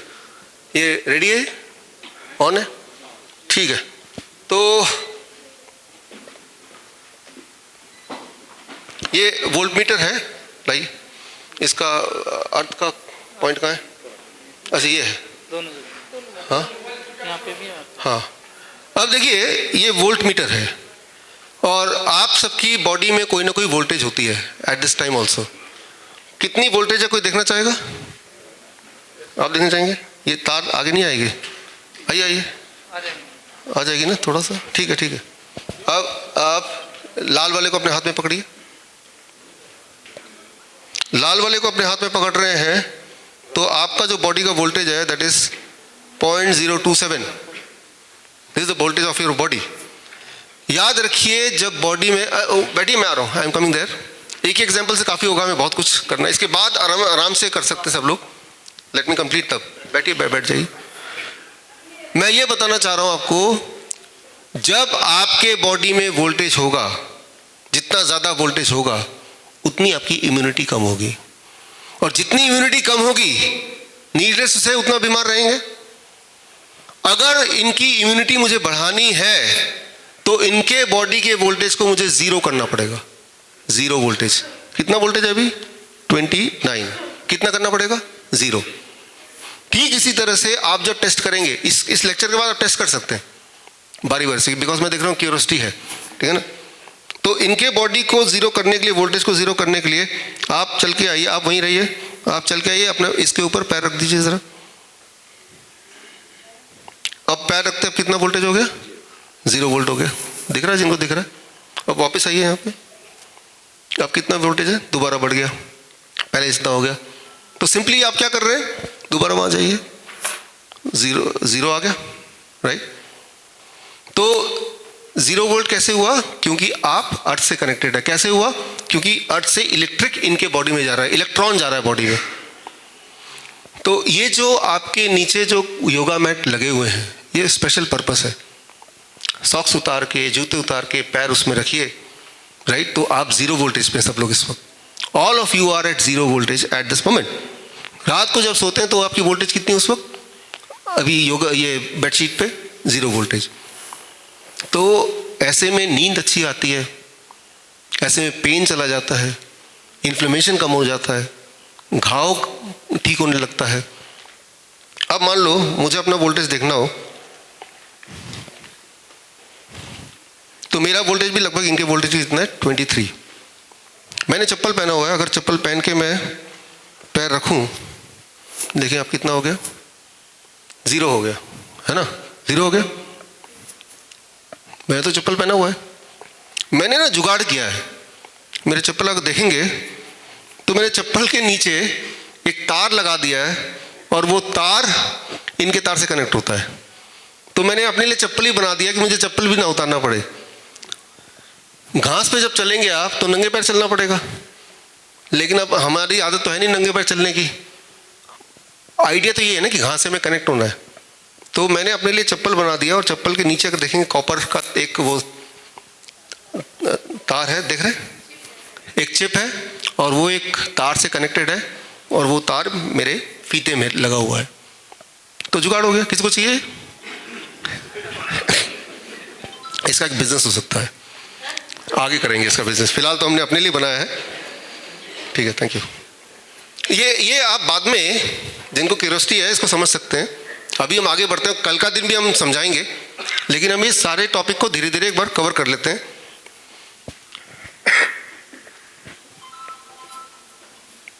तो सबसे इंपॉर्टेंट बात आप समझिए यहाँ पे कि जो जैसे पेशेंट्स जो होते हैं, अभी मान लो जब स्कूटर पे आप बैठते हैं तो जो पहिया है वो किस चीज़ का बना है? रबर का है। तो पहिया is a insulation between you and the earth. Train में जब बैठते हैं आप तो ट्रेन के पहिए किसके हैं? लोहे के। ट्रेन का जो पटरी है वो हाँ वो भी लोहे का है। तो अल्टीमेटली ट्रेन आप देखें तो अर्थ से कनेक्टेड है। कई बार ऐसा आता है, हमारा जो इमरजेंसी हेल्पलाइन है, कि हम ट्रेन में फ़ोन आता आधी रात को भी कि ट्रेन में ट्रैवल कर रहे हैं और बॉडी में बहुत पेन है, क्या करें? हम बोलते हैं ट्रेन की जो खिड़की है उसको पकड़ लो, या फिर उसके लोहे का कोई भी पार्ट पकड़ लो, और जब वो पकड़ते हैं और 15-20 मिनट आधे घंटे तक रहते हैं, यानी कि दे आर एट 0 वोल्ट, उनका पेन धीरे धीरे ठीक होने लगता है। As simple as that, right. तो बिकॉज उन्होंने क्या किया, अपने आप को अर्थ कर दिया, अपने आप को अर्थ से जोड़ दिया। जिस तरह से आपके इलेक्ट्रिकल इक्विपमेंट को अर्थ से जोड़ते हैं ना, ताकि इलेक्ट्रिकल इक्विपमेंट की आयु लंबी रहे, अचानक फूक ना जाए, ठीक उसी तरह से हम भी, आप भी एक इलेक्ट्रिकल इक्विपमेंट भी हैं। लेकिन अनफॉर्चुनेटली जैसे जैसे इंडस्ट्रियलाइजेशन आया है, हमने अपने आप को डिसोसिएट कर दिया अर्थ से। ज़रा सोचिए, जो भिखारी हैं, गरीब लोग हैं, सड़क पे रहते हैं, ठंड में भी वो कपड़े नहीं पहनते, है ही नहीं कपड़े, वो भयंकर तरह से बीमार क्यों नहीं पड़ते? एक बात इंपॉर्टेंट है कि वो, उनका जूते भी नहीं है, they are force to be, वो नंगे पैर रहना लाइक एनिमल्स। तो सबसे इंपॉर्टेंट कि we are not deficient by nutrition, we are deficient by electrons. तो यहाँ हमारी कोशिश है कि एक दिन में हम सब 10 घंटे कम से कम अर्थ से जुड़े रहें, डायरेक्टली इनडायरेक्टली। 7-8 घंटे तो रात को सो ही रहे हैं, और 1 घंटा 2 घंटे का लेक्चर ही है ना, इस तरह से। तो आपको खुद ही मेरी तरह जुगाड़ बनाना पड़ेगा। मैंने प्रिंसिपल बता दिया है, राइट। अब जैसे मान लो किसी को गैंग्रीन है, मान लो, है ना, तो जो डायबिटीज़ के पेशेंट को हो जाता है, तो गैंग्रीन वाले पेशेंट को अपने हॉस्पिटल में कैसे ठीक करते हैं? जहाँ जहाँ गैंग्रीन है वहाँ ये पैच लगा देते हैं, और पैच का दूसरा एंड हम अर्थ से जोड़ देते हैं, ताकि इलेक्ट्रॉन डायरेक्टली वहाँ पहुँचे, और उससे पेशेंट की heal, it happens very fast. ये जो मैं आपको बता रहा हूँ, ये भी कोई मेरा इन्वेंशन नहीं है, पहले से ही है। These have been proven thousands of times, but the only thing is कि इसको करने से आप ठीक तो हो जाएंगे, पर इसमें खरीदने बेचने का कुछ है नहीं यहाँ पे ज़्यादा, क्योंकि आपको सिर्फ इतना पता करना है, बताना है किसी को कि अर्थ से you have to get connected, you take a wire and then connect yourself, which you can do yourself also, right. आज इस 3 दिन बाद तीसरे दिन जब आप जाएंगे घर, तो आपका काम आसान करने के लिए उस तरह का बेडशीट भी as a part of the kit आपको दे दिया जाएगा, ताकि घर जाते ही आप इंस्टॉल कर लें। यानी कि साथ में तार भी होगा, और तार के आगे कॉपर का एक रॉड भी होगा, जो अंदर कैसे डालना है वो सब भी बताएंगे। It is very easy. हो सकता है 15-20 मिनट लगे आपको घर में इंस्टॉल करने में, लेकिन उसके बाद से जब भी आप सोएंगे, you are sleeping at 0 voltage, आप 0 वोल्ट पे सो रहे हैं, और 0 वोल्ट पे हमारी बॉडी की इम्यूनिटी बेस्ट तरीके से काम करती है। और हमें ये पता है कि इम्यूनिटी सबसे अच्छा काम करेगी, तो सबसे पहले तो पेन रिलीफ होगा। पेन रिलीफ कितना टाइम में होता है? मैंने देखा 20-25 मिनट में लोगों को फ़र्क पड़ने लग जाता है। अगर कभी कोई पेन हो, सो देन ऑल्सो, और कुछ नहीं तो आप जाके बाहर बैठ जाओ और पैर मिट्टी में, घास में। कई लोग ऐसे हैं मेरी तरह, जो मैं 7th फ्लोर में रहता हूँ, कि वहाँ से तार नीचे कैसे ले जाएंगे। मैंने तो 7th फ्लोर में रहते हुए भी नीचे ले गया हूँ, कभी आएंगे तो देखेंगे। तो ऐसा नहीं कि पड़ोसी कुछ बोले, उन्हें पता भी नहीं चला, तो वो सब दिमाग में है कि क्या होगा, लेकिन हो जाता है। लेकिन इंटरेस्टिंग तरीका एक और भी है कि अगर आपके घर के, आपके खिड़की के बाहर एक पेड़ है, तो पेड़ के अंदर अगर आप तार डाल देंगे छेद करके, या रॉड डाल देंगे, तो भी आप देखेंगे आप 0 वोल्टेज पे आएंगे। जो पक्षी है वो डायरेक्टली तो नहीं बैठते नीचे, वो पेड़ में बैठते हैं, बट पेड़ भी 0 वोल्टेज ही है, एंड वो भी आप मेजर कर सकते हैं with this volt meter, right. तो ये कोई इमेजिनरी बात नहीं है, ये वोल्ट मीटर से आप मेजर कर सकते हैं हर पल। एक इंटरेस्टिंग बात और है, ये यहाँ पे लगाया हुआ योगा मैट, अगर इसको यहाँ लगा देंगे और फिर हम इसको कनेक्ट करेंगे नीचे से, और तब 0 वोल्ट देखेंगे, तो यहाँ अर्थ से कनेक्ट होने के बाद भी पूरी तरह से 0 वोल्ट नहीं होता। कारण क्या है, कोई बता सकता है? क्योंकि यहाँ पे ऑलरेडी एक man made high frequency electromagnetic wave है।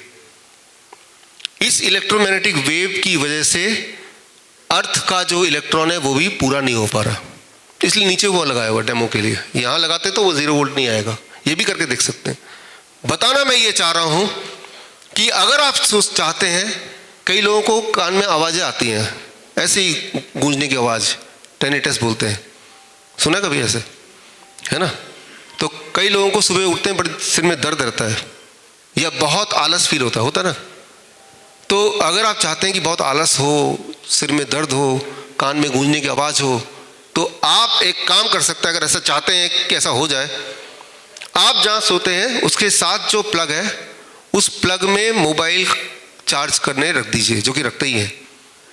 रात भर जब मोबाइल चार्ज हो रहा होगा तो याद रखिए, रात भर आपके सिर के आसपास मोबाइल वाला इलेक्ट्रोमैग्नेटिक फील्ड होगा। वो फील्ड मैं कल दिखाऊंगा आपको डेमो करके, जैसे आज 0 वोल्ट दिखाया। और उससे जब सुबह उठेंगे तो आपका सिर हैवी होगा। अक्सर ये देखा गया है कि जो लोगों को ब्रेन ट्यूमर मिलता है, तो ट्यूमर उस साइड मिलता है जिस साइड वो पकड़ के मोबाइल पे अक्सर बात करते हैं। तो बोलने का मतलब बड़ा क्लियर है कि रात को सोने से पहले, स्टार्टिंग फ्रॉम टुडे, अपने मोबाइल को या तो स्विच ऑफ कर लीजिए, किसी और कमरे में रखिए, फॉर एग्जांपल फ्लाइट मोड पे कर दीजिए। अगर कोई वाईफाई है घर में तो उसको ऑफ कर दीजिए। अगर कोई टेलीविज़न वगैरह वो ऑफ तो है ही, प्लग निकाल दीजिए। तो you have to sleep at 0 EMF, electromagnetic field. Electromagnetic field होगा, जो हमारी आदत है कि सोने से पहले हम मोबाइल चार्ज पे लगाते हैं, और मोबाइल अक्सर ही हमारे सिराने के पास ही होता है। तो है तो बहुत छोटी सी चीज़, लेकिन it will disturb your biological clock, आपकी नींद को डिस्टर्ब कर देगा। और नींद से सारी चीज़ जुड़ी हुई है, मैंने आपको बताया ऑलरेडी। जबकि ये जो करना, ये बहुत बड़ी बात नहीं है, जस्ट ए डिसीजन कि मोबाइल चार्ज करना है, लेकिन दूसरे कमरे में करना है, उस कमरे के बाहर करना है। Wifi for example switch off कर देना है।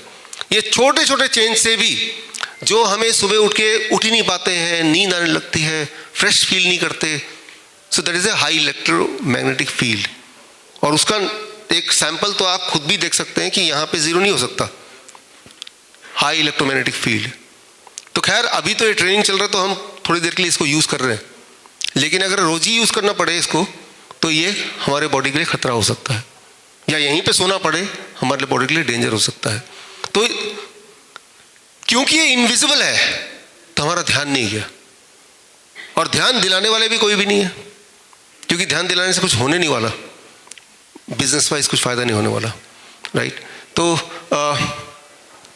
अभी हम बात कर रहे थे अर्थ से इलेक्ट्रॉन लेने का, taking the electron from the earth. This is the, मुझे लगता है जितनी सारी बातें हम बताने वाले हैं उसमें सबसे ज़्यादा इंपॉर्टेंट है, क्योंकि इसमें करना ही कुछ नहीं है। एक बार 0 वोल्ट बेडशीट आपने लगा दिया तो हर रात आप 0 वोल्टेज पे ही सोएंगे, राइट। एक बार इस तरह, जैसे मेरे ऑफिस में अगर आएंगे तो मेरे जहाँ मैं चेयर में बैठता हूँ वहाँ नीचे ऐसे ही लगा हुआ है, जुगाड़ से मैंने बनाया हुआ है। दिस मीन्स मैं 8 घंटे ऑफिस में बैठा हूँ तो मैं 0 वोल्टेज में बैठा हूँ। एक बार किया ना चेंज। अच्छा, अभी ये चप्पल बनाया, अब मैं जब घास पे चलूँगा, रास्ते में चलूँगा, तो आई वेयर दिस। एक ही बार बनाया है, बट ये चलता रहेगा, राइट। तो मुझे बोलने का मतलब है कि अपने लाइफस्टाइल में थोड़े बहुत इस तरह से जुगाड़ कर लेंगे तो बड़े रिजल्ट आएंगे। आप में से ज़्यादातर लोग 5, 7, 10, 15, 20 गोलियों तक खाते, जैसा आपने लिख के दिया है। वो सारी खत्म हो सकती हैं, खत्म होंगी भी, और इन 3 दिन में होंगी आपकी आंखों के सामने, बाई डे आफ्टर टुमारो। क्यों? क्योंकि इन 3 दिन में जहाँ तक हो सके, इंक्लूडिंग दिस, ये हम आपको इम्प्लीमेंट करा रहे हैं। और मुझे पता है जब ये इम्प्लीमेंट होगा, जो कि अभी हो रहा है, आप ये लेक्चर ही नहीं सुन रहे हैं इस वक्त, अब 0 वोल्टेज पे थेरेपी भी चल रही साथ साथ, है ना। लेकिन ये सिर्फ आज ही के लिए नहीं, ये जिंदगी के हर दिन के लिए हो सकता है, और ये सिर्फ आप ही के लिए नहीं, आपके परिवार का हर एक इंसान के लिए हो सकता है, इज़न्ट इट। यानी कि जब मैं चप्पल बनवा लूँ तो आप सब मेरे बिजनेस पार्टनर बन सकते हैं, राइट। ना केवल खुद के लिए बल्कि दूसरों के लिए भी। तो चलते हैं the next and the most important, पानी पे, जिस पे ध्यान हमारा कभी उतना गया ही नहीं। अगर मैं आपको बोलता हूं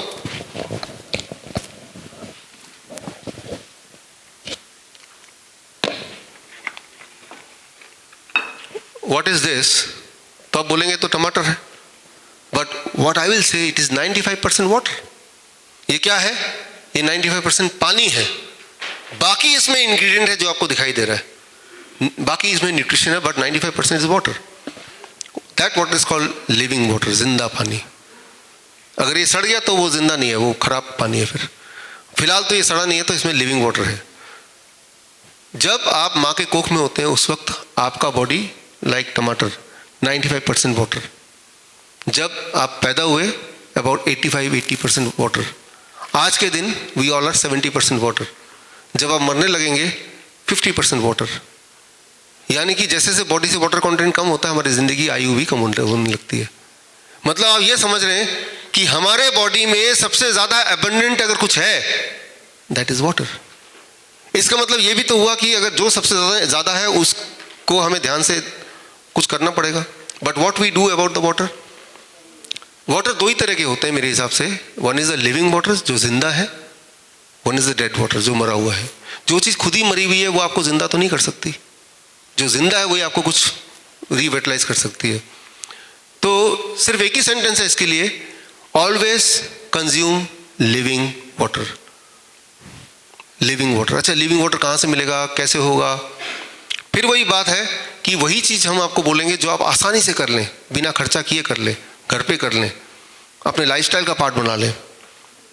नॉर्मली लिविंग वाटर तो वो होता है जो पहाड़ों से पानी टकराते हुए रिवर से आता है, झरने से आता है, that is called living water. लेकिन वहाँ जाके कुछ लोग करते भी हैं, वहाँ जाके रहने लगते हैं, वो ठीक हो जाते हैं। बट हम में से ज़्यादातर लोग ऐसा नहीं कर सकते। हमारे घर पे कैसे लिविंग वाटर बनाएं जिसकी मदद से ऐसे बच्चे जिसके बारे में जिक्र कर रहा था, थैलेसीमिया के पेशेंट्स, उनका बॉडी खून बनाने लग गया। अगर किसी का बॉडी खून ही बनाने लग जाए तो समझ सकते हैं वो कितना इंपॉर्टेंट हो सकता है, right? That is by living water. तो आज है लिविंग वाटर का, कल है डॉक्टर नमिता, कल है। तो कल डॉक्टर नमिता जो कि लिविंग वाटर के बारे में बताएंगी, जो थैलेसीमिया के पेशेंट्स पे काम कर रहे हैं, छोटे छोटे बच्चों पे। उन बच्चों को हमने कभी देखा भी नहीं, वो अपने अपने घर पे ये सारे बदलाव करके वो ठीक हो रहे हैं। कभी कभी मिलने आते हैं अपने अपने शहरों से, वो अलग बात है, बट मिलने तब आते हैं जब ऑलरेडी ठीक हो चुके होते हैं। तो बोलने का मतलब ये है कि अगर कोई आपसे बोले कि थैलेसीमिया ठीक नहीं हो सकता, दैट इज नॉट ट्रू, वो सही बात नहीं है। ठीक हो सकता है अगर कोई ये ठीक कर ले तो। हाँ, ये कोई ठीक नहीं कर रहा क्योंकि कोई बता नहीं रहा कैसे ठीक कर रहा है। तो कल का एक स्पेशल क्लास आपका होगा जो कि लिविंग वाटर घर पे कैसे बनाना है। यहाँ पे आपने देखा होगा 2 पॉट वाटर सिस्टम है यहाँ पे लगा हुआ आपके लिए। तो इन 3 दिन में भी आप लिविंग वाटर पिएंगे और लिविंग वाटर खाएंगे। जब आप टमाटर खा रहे हैं तो आप लिविंग वाटर खा रहे हैं ना एक्चुअली। तो आपने जो ब्रेकफास्ट में खाया है और जो लंच में आप खाने वाले हैं, that is what is at least 70% it is water. ये है दुनिया का सबसे अच्छा लिविंग वाटर। थोड़ा अजीब लग रहा होगा, अभी जो डाइट आपकी है वो एक्सट्रीम डाइट पे रखा है हमने आपको, क्योंकि 3 दिन में हमें कुछ रिजल्ट भी दिखाना पड़ेगा आपको। लेकिन आप जब घर जाने लगेंगे, बेस्ड ऑन आपके सिम्टम्स क्या क्या थे और कितने इंप्रूवमेंट हुआ, दवाई कितनी छूटी, ब्लड शुगर ब्लड प्रेशर की क्या स्थिति है, पेन में कितना हुआ, आपके डाइट को हम कस्टमाइज करके सबके अलग अलग डाइट वो हम तीसरे दिन आपको देंगे, और जो यहाँ वाले डाइट से आसान होगा। 3 दिन तो कर ही सकते हैं। ये जो 3 दिन है आपका, वो आने वाले जो जिंदगी है उसमें पूरा इम्पैक्ट डालने वाला है। इसलिए इस 3 दिन में जो भी कुछ कर रहे हैं उसको पूरी तरह से कीजिए, क्योंकि मामला सिर्फ 3 दिन का ही तो है, विदाउट एनी चीटिंग। हमारे कई बार हमारे खासतौर पे वियतनाम में इस तरह के कैंप होते हैं, तो कैंप में जो पार्टिसिपेंट आता है अपने बैग में खाना भर के लाते हैं, नूडल वगैरह खुद ही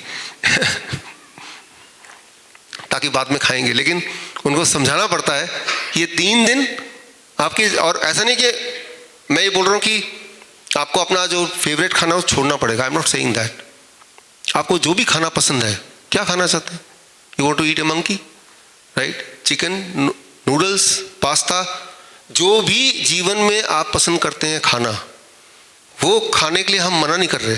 3 दिन जरूर मना कर रहे हैं। उसके बाद आपके डाइट सिस्टम में एक डे होगा चीटिंग डे, हफ्ते में 1 बार 2 बार 3 बार, डिपेंडिंग ऑन कि आपकी बीमारी कैसी है। मतलब ये कि आप अपने लाइफ को एंजॉय भी कर सकते हैं और हेल्दी भी रह सकते हैं, दोनों चीज़। लेकिन ये 3 दिन you have to be on a very strict diet. और क्योंकि यहाँ पे हम पहले एक लेवल तक पहुँच जाएं, एक लेवल तक रिजल्ट दे दें। जो वाटर है इसको यहाँ पे इसलिए छोड़ रहा हूँ क्योंकि इसका एक स्पेशल क्लास रखा गया अलग से, उसमें इसके बारे में डिस्कस होगा, आपको समझाया जाएगा लिविंग वाटर क्या है और घर पे कैसे बनाना है। और जब बनाएंगे घर पे, वो आपके लिए नहीं होगा, वो आपके साथ साथ आपके परिवार वालों के लिए भी होगा। खाना या लिविंग वाटर, पीना या खाना, this is the next important thing. 4th thing, that is what we call as DIP diet. आप में से कितने लोग हैं जिनको DIP डाइट ऑलरेडी पता है? Many of you, all of you. कितने लोग जो ऑलरेडी फॉलो करते आए हैं? Many of you, right? आपको DIP डाइट का ऑलरेडी पता है, और आपको ये भी पता है कि DIP डाइट से बहुत सारी प्रॉब्लम सॉल्व हो ही जाती हैं। तो इसके बारे में कैसे सॉल्व होती हैं, उसके पीछे का साइंस क्या है, कैसे वो काम करता है, ये सारी चीज़ों कल के हमारे जो लेक्चर है खास, उसमें मैं इंक्लूड करूँगा, राइट? क्योंकि आप ऑलरेडी इस डाइट पे हैं, घर से भी, यहाँ भी कर रहे हैं और कल इंक्लूड करना ही है, तो इसको छोड़ के थोड़ा हम आगे चल सकते हैं। But diet is a very important part of it. ठीक होने के लिए डाइट, क्योरिंग डाइट, ठीक रहने के लिए diet, that is managing diet, है ना। यहाँ पे क्या कि 72 आवर क्योर प्रोग्राम, ये जो क्योर वर्ड है ना, इस वर्ड से बहुत लोगों को बड़ी परेशानी है, क्योंकि अगर आप देखें ऐसा कानून है, कोई अगर बोल दे डायबिटीज़ क्योर कर देंगे तो ये बोलना ही जेल जाने के लिए काफ़ी है। तो ऐसे लिखा है, there is a act called drug and magic remedy act, कि आप बोल नहीं सकते कानूनी तौर पे कि डायबिटीज़ ठीक हो सकती है, ब्लड प्रेशर ठीक हो सकती है, किडनी फेलियर ठीक हो सकती है, लिस्ट ऑफ डिजीज़ दिया हुआ है। बट ट्रुथ ये है, अगर उस एक्ट के अंदर जाके देखें तो एक्ट ये बोलता है कि आप ये नहीं बोल सकते कि ये सब ठीक हो सकती दवाइयों से, आप ये बोल सकते हैं सब ठीक हो सकता है फूड से। आप समझ रहे हैं बात? लेकिन वो छोटे छोटे लाइन में लिखा हुआ वो वहाँ तक कोई जाता ही नहीं है। तो drug and magic remedy act, कोई भी अगर बोलता है कि क्योर हो सकता है तो उसके ऊपर लगाया जाता है। बोलने का मतलब ये है कि it is been acknowledge already when you change the diet. जब आप डाइट चेंज कर देते हैं तो आपका बॉडी का क्लॉक न जाने कैसे, किडनी है, पेनक्रियाज है, हार्ट है, वो आपस में सिंक होने लगते हैं। यूँ मानिए कि ऑर्केस्ट्रा के सारे यहाँ पे बैठे हुए हैं अलग अलग म्यूजिशियन, सबकी आंखों में पट्टी है, कान में भी रुई डाली हुई है। अब वो बजा तो सकते हैं लेकिन ये नहीं देख सकते, आप महसूस कर सकते हैं बाकी लोग क्या कर रहे हैं। तो वो कितना भी अच्छा बजाएं लेकिन आपको नॉइज़ी सुनाई देगा। अब उनकी आंखों की पट्टी और कान की रुई हटा दिया जाए तो आपस में वो सिंक कर जाएंगे अपने आप ही, बिकॉज वो एक्सपर्ट्स हैं। ठीक उसी तरह से जैसे आप DIP डाइट, इस तरह के diet which is mostly raw, तो बॉडी के ऑर्गन अपने आप सिंक होने लगते हैं। यानी कि आपका ब्लड शुगर और बढ़ेगा नहीं, आपका ब्लड प्रेशर कंट्रोल में रहने लगेगा। कितनी देर में? 1 दिन में, 2 दिन में, 3 दिन में उसका असर दिखेगा। लेकिन ऐसा जब होता है तो हमें साथ में इंसुलिन को, साथ में ब्लड शुगर की दवाइयों को कम भी करते रहना पड़ता है। आप में से जो लोग इंसुलिन पे हैं, 11 लोग हैं आप में से, उन सब के बॉडी में स्कैनर लगाया ना, वो 11 लोग, ओके। तो 11 लोग हैं और बाकी लोगों ने देखा उन 11 लोगों को, तो उनको याद दिलाएं। ये जो स्कैनर आपके स्किन पे लगाया है यहाँ पे, इस स्कैनर में इस वक्त आपकी जो ब्लड शुगर है, हर 15 मिनट बाद की ब्लड शुगर अपने आप ही रिकॉर्ड हो रही है। हर 15 मिनट बाद वो रिकॉर्डिंग यहाँ पे स्टोर हो रहा है। और हमारे पास जो रीडर है, सेंसर है, उससे हम सेंस देख के सारी रीडिंग कंप्यूटर पे आ जाएगा। यानी कि आपके आधी रात को कितनी ब्लड शुगर थी कल रात को, वो अभी देख सकते हैं। बोलने का मतलब ये है कि अगर आप रात को जाके सोचते हैं कि मैं एक लड्डू खा लूँ, तो वो रीडिंग में कैद हो जाएगा। मैं ये बोलना चाह रहा हूँ कि कल मैं आपको दिखाऊंगा उनमें से किसी का या कुछ लोगों का कि रात की रीडिंग कैसे जाती है, रीडिंग का बिहेवियर क्या है। जब आप सो रहे होते हैं, आपका पेनक्रियास जो एक उसका बॉडी क्लॉक नहीं सो रहा होता है, तो लेकिन वो क्या कर रहा है, आधी रात को क्या कर रहा है, उठने से 2 घंटे पहले क्या कर रहा है, उठने के बाद क्या कर रहा है, उसका बिहेवियर अगर आप जानेंगे तो आप उसको टेम कर सकते हैं, मतलब कंट्रोल में ला सकते हैं। जैसे एक पालतू कुत्ता है, उसका बिहेवियर अगर नहीं समझते तो आपके लिए पालतू नहीं है वो, है ना। ठीक उसी तरह से ये बड़ा इंटरेस्टिंग है। तो अभी जिन लोगों ने स्कैनर लगाया है, कल शाम से लगाया तो अभी 1 दिन पूरा हुआ नहीं है, कल तक 1.5 दिन हो जाएगा। तो 1.5 दिन के बाद की रीडिंग हम देखेंगे, पूरा 1.5 दिन उनके बॉडी में ब्लड जो पेनक्रियास, उसका मूड कैसा था और उससे हम क्या निष्कर्ष निकालते हैं। तो बोलने का मतलब ये है कि जो लोग इंसुलिन डिपेंडेंट पेशेंट्स हैं, उनको ये एक्सपेक्ट करना चाहिए कि इस कैंप में जो भी कुछ हम कर रहे हैं, आपका ब्लड शुगर कम होने लगेगा, आपकी इंसुलिन की रिक्वायरमेंट कम से कम 50% तो घटी जाएगी पहले दिन ही। अगर आपने इंसुलिन उतना ही लिया जितना आप रोज लेते आए हैं तो क्या होगा? हाइपोग्लाइसीमिया, लो ब्लड शुगर। याद रखिए, लो ब्लड शुगर से इमीडिएट डेथ हो सकती है, हाई ब्लड शुगर से इमीडिएट डेथ नहीं हो सकती। लो ब्लड शुगर ज़्यादा खतरनाक है हाई ब्लड शुगर से। लो ब्लड शुगर आर्टिफिशियली क्रिएट करते हैं जब आप इंसुलिन लेते हैं, बॉडी अपने आप लो ब्लड शुगर नहीं करती है। आप खाना ना खाएं कितने भी दिन तक, बॉडी में बहुत लो ब्लड शुगर नहीं हो सकता, तो वो सिर्फ आप मैन मेड केमिकल से करते हैं। So low blood sugar is very very damaging and dangerous.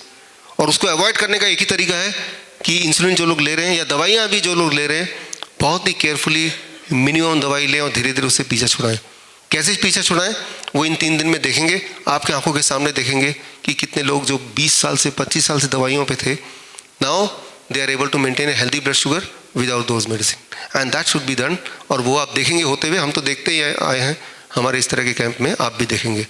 तो उसमें DIP डाइट का एक अच्छा कंट्रीब्यूशन है, बट इसके पीछे का साइंस क्या है ये मैं आपको कल समझाऊंगा। वो उससे ये होगा कि उस डाइट को आप अपने हिसाब से भी कस्टमाइज़ कर सकते हैं जब आपको उसके अंदर की सारी साइंस पता चल जाएगी तब। अभी तो ये पता है कि इस वक्त फ्रूट खा लो, इस वक्त सब्जी खा लो, इस वक्त क्या खाओ, डेयरी प्रोडक्ट मत लो, एनिमल प्रोडक्ट प्रोटीन मत लो। पीछे का साइंस पता चल जाएगा तो आप कन्विंस होकर खुद भी कर सकते हैं इस चीज़ को और अच्छी तरह से, तो वो हम कल करेंगे। 5th and 6th ये बड़ा इंपॉर्टेंट है, दैट इज ग्रेविटी। हमारे बॉडी में इस वक्त लॉ ऑफ ग्रेविटी काम कर रहा है। जैसे मैं अभी खड़ा हूं और नीचे से ग्रेविटेशन पुल मेरे ब्लड को नीचे खींच रहा है, खींचेगा ना, राइट। तो मान लो ये पेन है, ये इंक पेन है, इसको मैं ऐसे कर दूं तो इंक नीचे चला गया, तभी हम लिख पाते हैं, है ना। तो ये लिक्विड जो है वो नीचे जाएगा। सिमिलरली मेरा ब्लड भी लिक्विड है, वो भी नीचे जाएगा, लेकिन पूरी तरह से नीचे जाने से पहले एक हार्ट है जिसको उल्टा भी खींच रहा है ऊपर, तो एक बैलेंस मेंटेन किया हुआ है। इस वक्त मेरे बॉडी में, आपके बॉडी में 2 तरह के बैलेंस काम कर रहे हैं, फोर्स काम कर रहे हैं। ग्रेविटेशनल फोर्स वो नीचे खींच रहा है, हार्ट वो ऊपर खींच रहा है, बैलेंस मेंटेन हो रहा है। तो ये ग्रेविटेशनल बैलेंस मेंटेन हो रहा है, और ये ग्रेविटेशनल बैलेंस धीरे धीरे अगर बिगड़ जाए तो इंसान बीमार पड़ जाता है। बिगाड़ने के लिए कितना टाइम चाहिए? बिगाड़ने के लिए 20 मिनट भी कई बार काफ़ी होते हैं। अभी देखना चाहते हैं, मान लीजिए मैं ऐसे खड़ा हूँ, हिलता डुलता नहीं हूँ मैं, आप कभी करके देखिएगा अगर देखना चाहते हैं तो। 20 मिनट अगर मैं ऐसे ही खड़ा रहूँ बिना कुछ हिले डिले, चाहे मैं बात कर रहा हूँ but I am not moving, right. तो जैसे जैसे मैं खड़ा हूँ, जैसे जैसे टाइम पास होगा, ग्रेविटेशनल पुल वो मेरे बॉडी पे हावी होता जाएगा, और मेरा जो हार्ट का जो ताकत है वो थोड़ा फीका पड़ता जाएगा। और करते करते क्या होगा, ग्रेविटेशनल पुल हावी होगा तो क्या होगा, ब्लड ज़्यादा नीचे की तरफ जाएगा, right. It will keep on going down, वो नीचे जाएगा। 20 मिनट में इतना ब्लड नीचे चले जाएगा कि ब्रेन में ब्लड कम हो जाएगा। और जैसे ही ऐसे होगा, व्हाट विल हैपन, ऐसा होता है ना स्कूल में, असेंबली में आपने देखा बच्चे अचानक धड़ाम से गिर जाते हैं। वो जब गिर जाते हैं तो लगता है बड़ा कमज़ोर है इसलिए गिर गया होगा, धूप है इसलिए गिर गया होगा, खाना नहीं खाया इसलिए गिर गया होगा।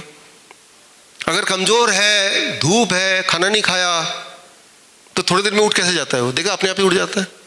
उस थोड़ी देर में आप पानी मारें, झाड़ फूंक करें, कोई मंत्र पढ़ दें, 15-20 मिनट में उसको उठना ही है। क्यों? क्योंकि जैसे ही वो गिरा,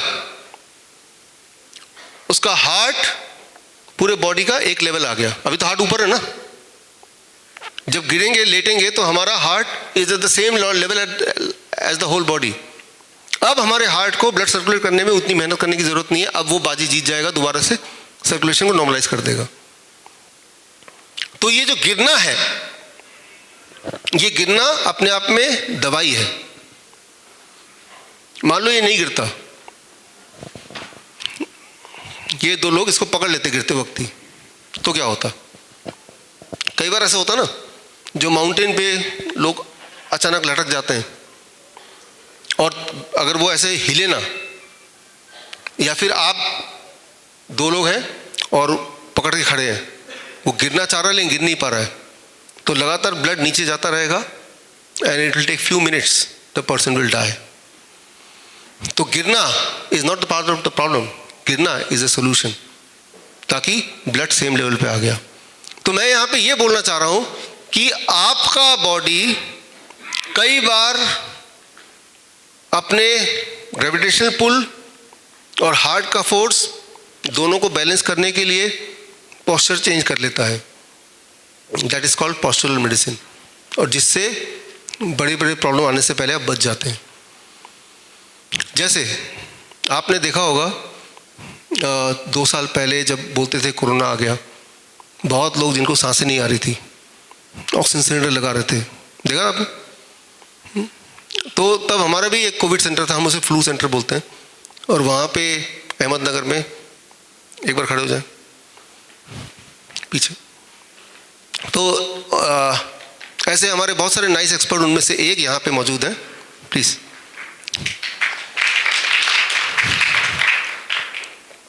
तो यहाँ पे जब पेशेंट आते थे तो उन पेशेंट को ऑक्सीजन सिलेंडर लगा के आते थे। तो हम क्या करते थे, ये क्या करते थे, सिलेंडर हटा दिया, उनको पेट के बल लिटा दिया। जैसे ही आप पेट के बल किसी को लिटाएंगे जिसको सांसें नहीं आती है, आ रही हैं, सांसें आने लगेंगी। क्यों? हार्ट नीचे आ गया, लंग ऊपर आ गया, लंग की कैपेसिटी 20% बढ़ गई। इतना काफ़ी है उसके सांसें को रिवाइव करने के लिए। अभी आप बैठे हैं, आप पीछे की तरफ ऐसे करके बैठेंगे तो आप देखेंगे, महसूस करेंगे आपको सांसें कम आएंगी, डिफ़िकल्टी होगी सांसें लेने में। आगे की तरफ झुक के बैठेंगे, आप देखेंगे सांसें खुल रही हैं, है ना। अब याद कीजिए, जो बोल रहे थे हमें सांसें नहीं आ रही, वो कार में बैठे हैं तो कैसे बैठे हैं, ऐसे करके, या लेटे हैं तो कैसे लेटे हैं, पीठ के बल। हॉस्पिटल में लेटे तो कैसे, पीठ के बल। तो बोलने का मतलब ये है कि ऑक्सीजन सिलेंडर की जगह आप उसका पोस्चर चेंज कर देते हैं तो उसी वक्त फर्क पड़ जाता है। पोस्चर चेंज करना कहीं भी पॉसिबल है। For that you need not to be have in a hospital, या आपको बहुत लंबा चौड़ा कुछ की ज़रूरत नहीं है। बाकी जानवरों में 4 पैरों में चलते हैं तो उनका हार्ट कहाँ पे, बीच में है। इंसान सीधे चलता तो हार्ट कहाँ पे, ऊपर है। तो इंसान का हार्ट को ज़्यादा काम करना पड़ता है, तो ज़्यादा बीमारी इंसान भी पहले 4 पैरों में ही चलता था, 4 लिम्स, है ना। मैं ये नहीं बोल रहा हूँ कि आप 4 पहले पैरों में चलने लग जाएं, that I am not saying. मैं सिर्फ इतना बोलना चाह रहा हूँ, जो मैं करता हूँ, जैसे मान लो मुझे लेक्चर देना है और अभी जब चलना भी नहीं है, तो जब मैं ऐसे खड़ा हूँ और 20 मिनट ऐसे खड़ा रहूँगा तो मैं गिर सकता हूँ। तो मैं क्या करूँगा, मेरे जो फिंगर है, पैर के फिंगर्स को मैं ऐसे, टोस को ऐसे मूव करता रहूँगा, उंगलियों को चलाता रहूँगा। जब उंगलियों को मैं चला रहा हूँ खड़े खड़े, तो ये मसल्स ब्लड को ऊपर पुश कर रहे हैं और इससे वो जो सर्कुलेशन है वो मेंटेन होगा। तो व्हाट इज़ दिस, आपने थोड़ा सा अपना पोस्चर को चेंज किया, थोड़ा सा मैनेजमेंट किया और आपका काम बन गया। या तो मूव कीजिए जैसे मैं मूव कर रहा हूँ, और मूव करना पॉसिबल नहीं, एक जगह खड़ा ही होना है सावधान के पोस्ट पे, तो अपने टोस को, उंगलियों को चलाते रहिए, राइट। तो छोटी छोटी चीज़ें हैं जो हम अपने हॉस्पिटल में करते हैं पेशेंट्स के लिए। ख़ास तौर पे ये जो हमारे किडनी के पेशेंट्स हैं, तो उनके पैरों में पानी भर जाता है, उनको इस पोस्चर में हम लिटाते हैं फॉर 2 आवर्स। उससे क्या है, ये जो खून है वो किडनी की तरफ आता है, किडनी के रिवाइवल फास्ट हो जाती है, उसका यूरिन आउटपुट बढ़ जाता है, और यूरिन आउटपुट बढ़ेगा तो पानी जो जमा था वो निकल गया। तो ऐसे जब वो करते हैं 1 महीना, 2 महीना, 3 महीना, उसके बाद अगर नहीं भी करेंगे तब भी किडनी ठीक हो चुका है, तो वो नॉर्मल इंसान बन गया। तो ज़रा सोचिए इसमें कितना पैसा लग सकता है। इसमें लग सकता है 6 ईंटें, 3 ईंट इस तरफ, 3 ईंट उस तरफ, राइट। बिस्तर को थोड़ा ऊपर कर दो, और मान लो आप 6 बजे उठते हैं सुबह, तो 4 बजे से 6 बजे बिस्तर पे लेटे रहिए, बस बिस्तर को रेस कर दीजिए, या साथ में एक और बिस्तर लगा के रखिए कि 4 बजे अलार्म लगाया कि आप नॉर्मल बिस्तर से इसमें आ जाएंगे। यहाँ भी आपके प्रॉब्लम्स को देखते हुए कुछ पेशेंट्स को हमने हेड डाउन टिल्ट रिकमेंड किया है, करेंगे भी आप लोग, सब लोग नहीं, जिनको रिकमेंड किया है, जिनकी वो ज़रूरत है। तो ये भी मैनिपुलेशन है कि इस वक्त ब्लड यहाँ किडनी एरिया में हमें चाहिए, तो लेकिन पूरे दिन नहीं करना है, 2 घंटे सिर्फ एक बार में नहीं करना है।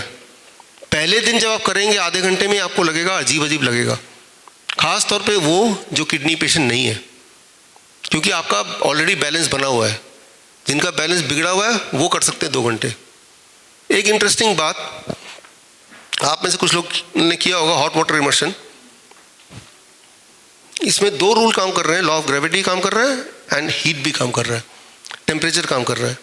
ये सारे किडनी पेशेंट हैं, हमारे हॉस्पिटल की पिक्चर आप देख रहे हैं, ये वो लोग हैं जो डायलिसिस पे जाया करते थे एक टाइम पे, अब इनको डायलिसिस की ज़रूरत नहीं है।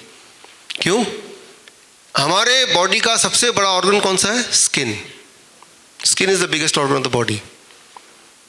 जब किसी का किडनी काम ना करे तो उसके बॉडी में हीट दें और प्रेशर दें, पानी का प्रेशर, तो उसका skin works like a third kidney. जो आपका पसीना निकलता है वो पसीना आप लैब में दीजिए और यूरिन सैंपल लैब में दीजिए, दोनों में जो कॉम्पोजिशन है लगभग सिमिलर होता है। सोडियम, क्रेटिनाइन, यूरिया, यूरिन में जो निकलता है पसीने में भी वही निकलता है। तो जो किडनी काम करती है यूरिन बनाती है, स्किन काम करता है पसीना बनाता है, सेम है। आप एक्सपेरिमेंट कीजिए। आप में से कुछ लोगों को हॉट वाटर इमर्शन ने रिकमेंड किया है, आप करेंगे इन 3 दिन में, या आज किया होगा आपने, किया आज में से किसी ने? काफ़ी लोगों ने किया। जाने से पहले अपना बॉडी वेट चेक कीजिए और 2 घंटे बाद जब निकलेंगे तब बॉडी वेट चेक कीजिए। आप देखेंगे अक्सर 500 ग्राम, आधा किलो वेट कम हो जाता है। तो जब अंदर गए इसका मतलब कुछ तो इसके बॉडी से बाहर निकला होगा ना, वो स्किन के रास्ते निकला, that is the toxin. Extra creatinine, extra urea, extra uric acid, extra glucose वो पानी में बह गया। तो मतलब ये है कि बॉडी को जो नहीं चाहिए वो बॉडी बाहर निकालना चाहती है। निकालने के बॉडी के 2-4 रास्ते ही हैं, या तो यूरिन के रास्ते निकालेंगे या ऐसे निकालेंगे, राइट। तो जो कैंसर पेशेंट्स हैं, किडनी फेलियर पेशेंट्स हैं, या हाई बीपी के पेशेंट्स हैं, या पेन के पेशेंट हैं जिनके बॉडी में दर्द रहता है, अगर तो कहीं कहीं दर्द है तो मतलब कि वहाँ टॉक्सिन जमा है, उसको बाहर निकालना है। तो क्या 2 घंटे अगर इसमें बैठेंगे तो उनका दर्द कम हो जाता है? ऑफ कोर्स हो जाता है। अभी जिन लोगों ने हाथ रेस किया, इसके बाद उनसे पूछिएगा क्या उनका दर्द कम हुआ, क्या उनका बीपी कम हुआ, क्या उनका वेट कम हुआ? कितनी बार में? एक ही बार में। लेकिन मैं एक बार करने नहीं बोल रहा हूं, मैं बोल रहा हूं कुछ दिन तक करना पड़ेगा ताकि पूरी तरह से आप ठीक हो जाए। तो बल्कि मैं ये बोलना चाह रहा हूं कि इन पेशेंट्स ने अपने अपने घर में ऐसा बना रखा है, जुगाड़ से बना रखा है ऐसा। तो ये आपका घर एक हॉस्पिटल हो सकता है। Rather than spending lakhs of rupees in dialysis machine और हर दिन अपनी बॉडी को खराब करना, क्यों ना उसको ठीक ही कर लिया जाए एक बार में। तो ये यहाँ पे हम जो लोग कर रहे हैं उनको सिखाएंगे और घर पे कैसे करना है वो भी बताएंगे, राइट। तो इससे जो मैं बता रहा था कि अलग अलग म्यूजिशियंस हैं, उनकी आंखों में पट्टी है, पट्टी is a representative of toxics. वो टॉक्सिन निकाल दिया आपने। हमें नहीं पता बॉडी में पोटेशियम ज़्यादा है, सोडियम ज़्यादा है, कैल्शियम, हमें नहीं पता कुछ। हमने बॉडी को एक सिचुएशन दे दी है, बॉडी अपने आप काम करेगी। तो हमें ये डायग्नोस करने की ज़रूरत नहीं कि क्या ज़्यादा है क्या कम है। You have to give the right situation, right माहौल। साइंटिफिकली देखें तो इस वक्त आपके सिर के ऊपर एटमॉस्फेयर है ना, हवा है, तो हवा का दबाव आपके सिर के ऊपर है, मेरे सिर के ऊपर है ना। अगर स्पेस में जाएंगे तो हवा नहीं मिलेगा, वो दबाव नहीं मिलेगा। लेकिन जब आप इस पानी में बैठते हैं, जो लोग अभी बैठे हैं आज, बाकी लोगों को भी शायद मौका मिलेगा, ज़रूरत है जिनको है उनको, यहाँ तक एटमॉस्फेरिक प्रेशर आपके सिर पे है। इससे नीचे जो पानी में है atmospheric pressure plus pressure of the water, यानी कि ये बॉडी का पार्ट में pressure is 2% more than the pressure of this. ये जो प्रेशर डिफरेंस क्रिएट किया हमने और साथ में हीट, इससे काम बन गया your skin become the third kidney. Skin को किडनी में कन्वर्ट करना है तो pressure difference plus heat, skin becomes a kidney. अच्छा, आपको कैसे पता चलेगा काम कर रहा है कि नहीं? मैंने आपको बताया ब्लड प्रेशर कम हो जाएगा, मैंने आपको बताया आपका वेट कम हो जाएगा, पेन कम हो जाएगा, यूरिन आउटपुट बढ़ जाएगा। कितने समय में? पहली बार में। तो एक्चुअली इसमें स्ट्रोक वॉल्यूम, आपका जो ब्लड सर्कुलेशन है वो तेज होने लगता है। मानो ऐसे जैसे आप जिम कर रहे हो।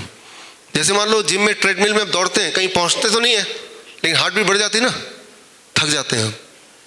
यहाँ जब बैठेंगे या जो लोग बैठे हैं उनको थकान महसूस होगी, खास तौर पे जो लोग हेल्दी हैं। जो तो किडनी फेलियर के पेशेंट है वो लंबे समय तक बैठ सकते हैं आराम से, उनका क्योंकि उनके बॉडी से निकल रहा है सब चीज़ें।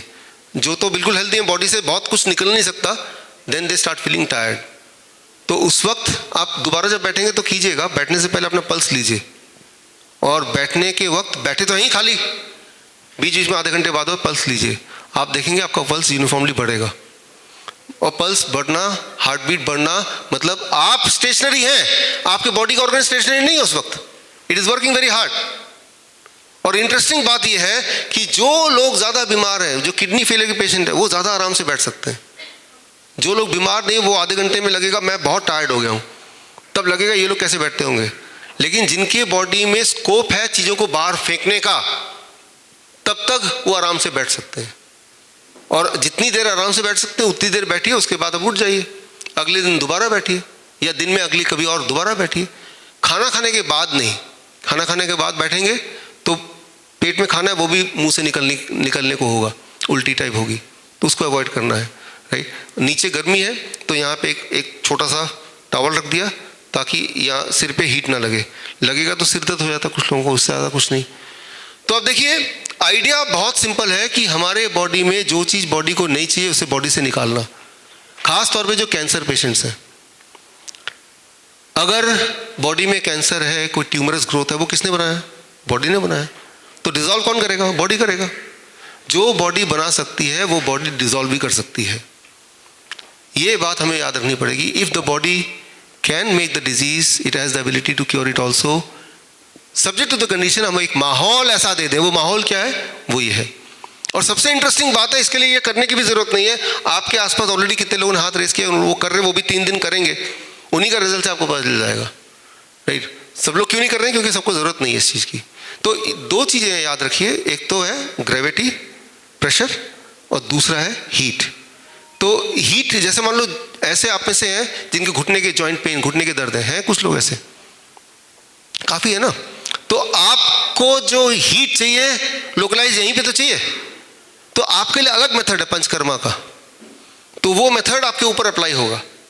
तो जहां पे चाहिए लोकलाइज्ड वो किया जाएगा। वो कैसे कर रहे हैं वो भी देखेंगे, और घर जाके कैसे करें आपको किट भी मिल जाएगा, राइट। तो आइडिया ये है कि ठीक यहाँ किया, लेकिन ठीक रहना भी तो है ना। और वही चीज़ें हम यहाँ करेंगे जो आप, या वही चीज़ करने बोलेंगे जो हमें लगता है कि आप बिना अपने लाइफस्टाइल को ज़्यादा बिगाड़े, थोड़ा बहुत एडजस्टमेंट से ही, बिना ज़्यादा पैसा खर्च किए आप ये सब कर पाएँ।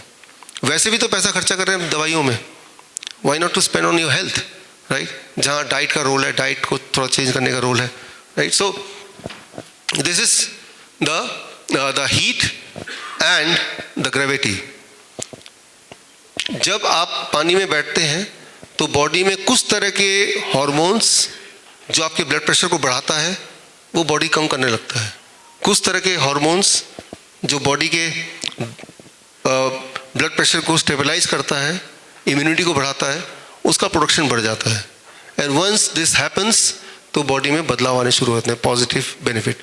मैं तो ये बोलता हूँ कि जो लोग हेल्दी भी हैं उनको भी, जैसे जिम जाते हैं आप, आधा 1 घंटा रोज इस तरह का अगर जुगाड़ कर पाएँ घर पे, कर लेना चाहिए, राइट। ऐसे नहीं कि बीमार पड़ने के बाद ही करना है, बीमार नहीं पड़े तब भी कर सकते हैं, डेली कर सकते हैं। डेली आधे घंटे से 1 घंटा कीजिए, life time. Let it be a part of A life style. Normally क्या है कि इसमें इट इन्वॉल्व्स वाटर, और क्या है कि पानी की कमी है हमें। तो जैसे आप बैठे तो आपका टब अलग है, तो आप उस पानी को हफ्ते में 1 बार 2 बार बदल देंगे तो ठीक है। लेकिन उसी टब में अगर और भी किसी को बैठना है, जैसे यहाँ पे होता है, तो हर बार पानी बदलते हैं। तो पानी तो वैसे पहले से ही कम है हमें, या तो हमारे घर में अगर कर रहे हैं तो हर फैमिली मेम्बर का अलग अलग। कुछ लोगों ने ऐसा भी किया कि उन्होंने रिसाइकिल का भी एक तरीका निकाला, पानी निकलता है, वेस्ट नहीं करते, उसे रिसाइकिल होकर दोबारा आ जाता है, फिल्टर होकर दोबारा आता है। लेकिन ये जो इन्वेस्टमेंट है ये बहुत ही सस्ता इन्वेस्टमेंट है लाइफ टाइम के लिए। तो यानी कि पहली बात तो ये कि कोई अगर बीमार पड़ता है तो there is no solution otherwise. Solution होता तो आप देखिए जहाँ जहाँ से आए हैं सबके घर में आसपास तो हॉस्पिटल है ही बड़े से बड़े, you might not have got the solution, right. तो ये कैसे करना है, क्यों करना है, कितना फ़ायदा होगा, कैसे घर पे करना है, ये सारी चीज़ आप इन 3 दिनों में सीखेंगे। बट मैंने आपको छोटा सा एक रिव्यू दिया, ये लास्ट में इसलिए ले रहे हैं बिकॉज ये सबसे इंपॉर्टेंट है। टाइम एज मेडिसिन, क्या खा रहे हैं ये इंपॉर्टेंट है, और कब खा रहे हैं ये भी इंपॉर्टेंट है। इस पे जितना बात करें उतना कम है। जो लोग डायबिटीज़ के पेशेंट हैं, आप में से काफ़ी 50% तो है ना, आप मेरे कोई बात मत मानिए, मान लीजिए एक भी बात मत सुन, कुछ नहीं मानना है। एक बात जो अभी मैं बोलने जा रहा हूँ, अगर एक बात ये करेंगे तो आप में से इफ नॉट 100%, 70-80% की ब्लड शुगर की गोली तो एक दिन में छूट जाएगी, one day. What I am going to say now, याद रखिए हमारा जो पेनक्रियाज है, सिंप्लीफाई करने के लिए बोल रहा हूँ, वो रात के 8 बजे सो जाता है, सोने चले जाता है। रात के 8 बजे सनसेट के 1-2 घंटे बाद it goes for in A sleeping mode. तो आपका जो आखिरी मील है वो 6 बजे आप खाएंगे, तो 6 से 8 बजे तक उसको डाइजेस्ट होने लगेगा, तो 8 बजे तक वो जगा हुआ है। तो आपकी ब्लड शुगर की समस्या 60-70-80% कम हो जाएगी पहले दिन से ही। Very simple. आप वही वाला खाना, मैं ये नहीं बोल रहा हूँ क्या खाना क्या नहीं खाना, मैं ये भी नहीं बोल रहा हूँ कितना खाना, ये भी बात नहीं कर रहा, मैं बोल रहा हूँ वही खाना, जो भी खाना आप खाते आए, रोटी सब्जी दाल चावल उल्टा सीधा, मैं वो और कितना भी, जो थाली है आपका, आप 6 बजे खाइए, फिनिश कर लीजिए। 8 बजे आप देखेंगे ब्लड शुगर से इट इज़ 150। लेकिन वही थाली 6 बजे की जगह 8 बजे खाइए, आप 10 बजे ब्लड शुगर देखेंगे 100 अधिक मिलेगा। आप समझ रहे हैं? तो टाइम इज ए मेडिसिन। तो क्या खा रहे हैं, कितना खा रहे हैं, आप पे निर्भर, फ्लेक्सिबल है। कब खा रहे हैं ये आपके हाथ में नहीं है, ये टाइम एज मेडिसिन के हाथ में है। अब अगर 8 बजे खाएंगे तो यानी कि 8 से 10 घंटा, 2 घंटा लगेगा डाइजेस्ट होने में, राइट। तो अब जो पेनक्रियास इंसुलिन बनाएगा उसका प्रोडक्शन 8 बजे से पहले से 50% ही रह जाता है, यानी कि आपका ब्लड शुगर ठीक से एब्जॉर्ब हो ही नहीं पाएगा। ये आप खुद करके एक्सपेरिमेंटली देख सकते हैं। आप ऐसे देख सकते हैं कि चलो जो भी आप रोज़ खाते हैं वही थाली आप 6 बजे खा लीजिए। अब देखिए अगले दिन सुबह का ब्लड शुगर या 2 घंटे बाद का ब्लड शुगर। फिर एक दिन डिसाइड कीजिए कि नहीं मैं वही खाना 10 बजे खाऊंगा। अब अगले दिन का देखिए या 2 घंटे बाद का देखिए। एक दिन में आपको पता चल जाएगा कि अगर आप सिर्फ एक रूल फॉलो करते हैं कि जब पेनक्रियास सो जाती हैं, टाइम क्लॉक उसका, उसके बाद हमें नहीं खाना है, और सोने से भी 2 घंटे पहले खाना है। क्योंकि मान लो वो 8 बजे सोती है, आप 8 बजे ही खाएंगे तो भी तो वो 2 घंटे और लगाएगा ना, है ना, कि 8 बजे वो सोता है एंड 8 बजे इस लिटरली 8 बजे, ये तो लिटरेचर में है, लेकिन मैं तो बोलता हूँ लिटरेचर को हम ना मान के एक्सपेरिमेंट करके, क्योंकि इसमें नुकसान भी कुछ नहीं है, एक दिन एक्सपेरिमेंट करके देख सकते हैं, ओनली 1 डे। वो दिन आज का भी है वैसे तो, क्योंकि अब भी हम 6 बजे ही हम डिनर देंगे, हालांकि वो 7 बजे तक ख़त्म होगा, right, we are very near to that. तो इसीलिए मुझे बहुत ज़्यादा कॉन्फिडेंस रहता है कि ब्लड शुगर तो हम कम कर ही देंगे पहले दिन, बिकॉज मुझे पता है पेनक्रियास जब तक आपकी जगी हुई हैं तभी तक आपको खाने देते रहे, अनलेस कि उसके बाद चोरी छुपे कुछ कोई खा ले, वो अलग बात है, but I know you will not do it, right. तो सिर्फ एक रूल, एक्सपेरिमेंट करके देखिए घर पे।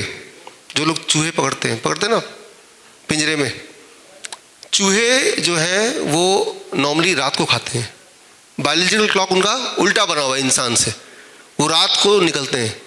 आप गौर करेंगे कि चूहे दिन में नज़र नहीं आते, जैसे अभी रात को जब सो रहे होते हैं खटपट खटपट नजर आता, आवाज़ आती है ना किचन से, चूहे रात को खाने वाले प्राणी हैं, उनका बायोलॉजिकल क्लॉक उस तरह सेट है। आप चूहा पकड़िए 2 एक जैसे, चाहे तो खरीद के भी ला सकते हैं, और एक चूहे को खाना दीजिए दिन में, और दिन सनलाइट के बाद हटा लीजिए खाना, उतना ही खाना एक चूहे को दीजिए रात में। जिस चूहे को दिन में खाना देंगे वो मोटा होता जाएगा। खाना ज़्यादा नहीं दे रहे हैं आप, सेम दे रहे हैं दोनों को, लेकिन एक को दिन में दे रहे हैं, एक को रात में दे रहे हैं।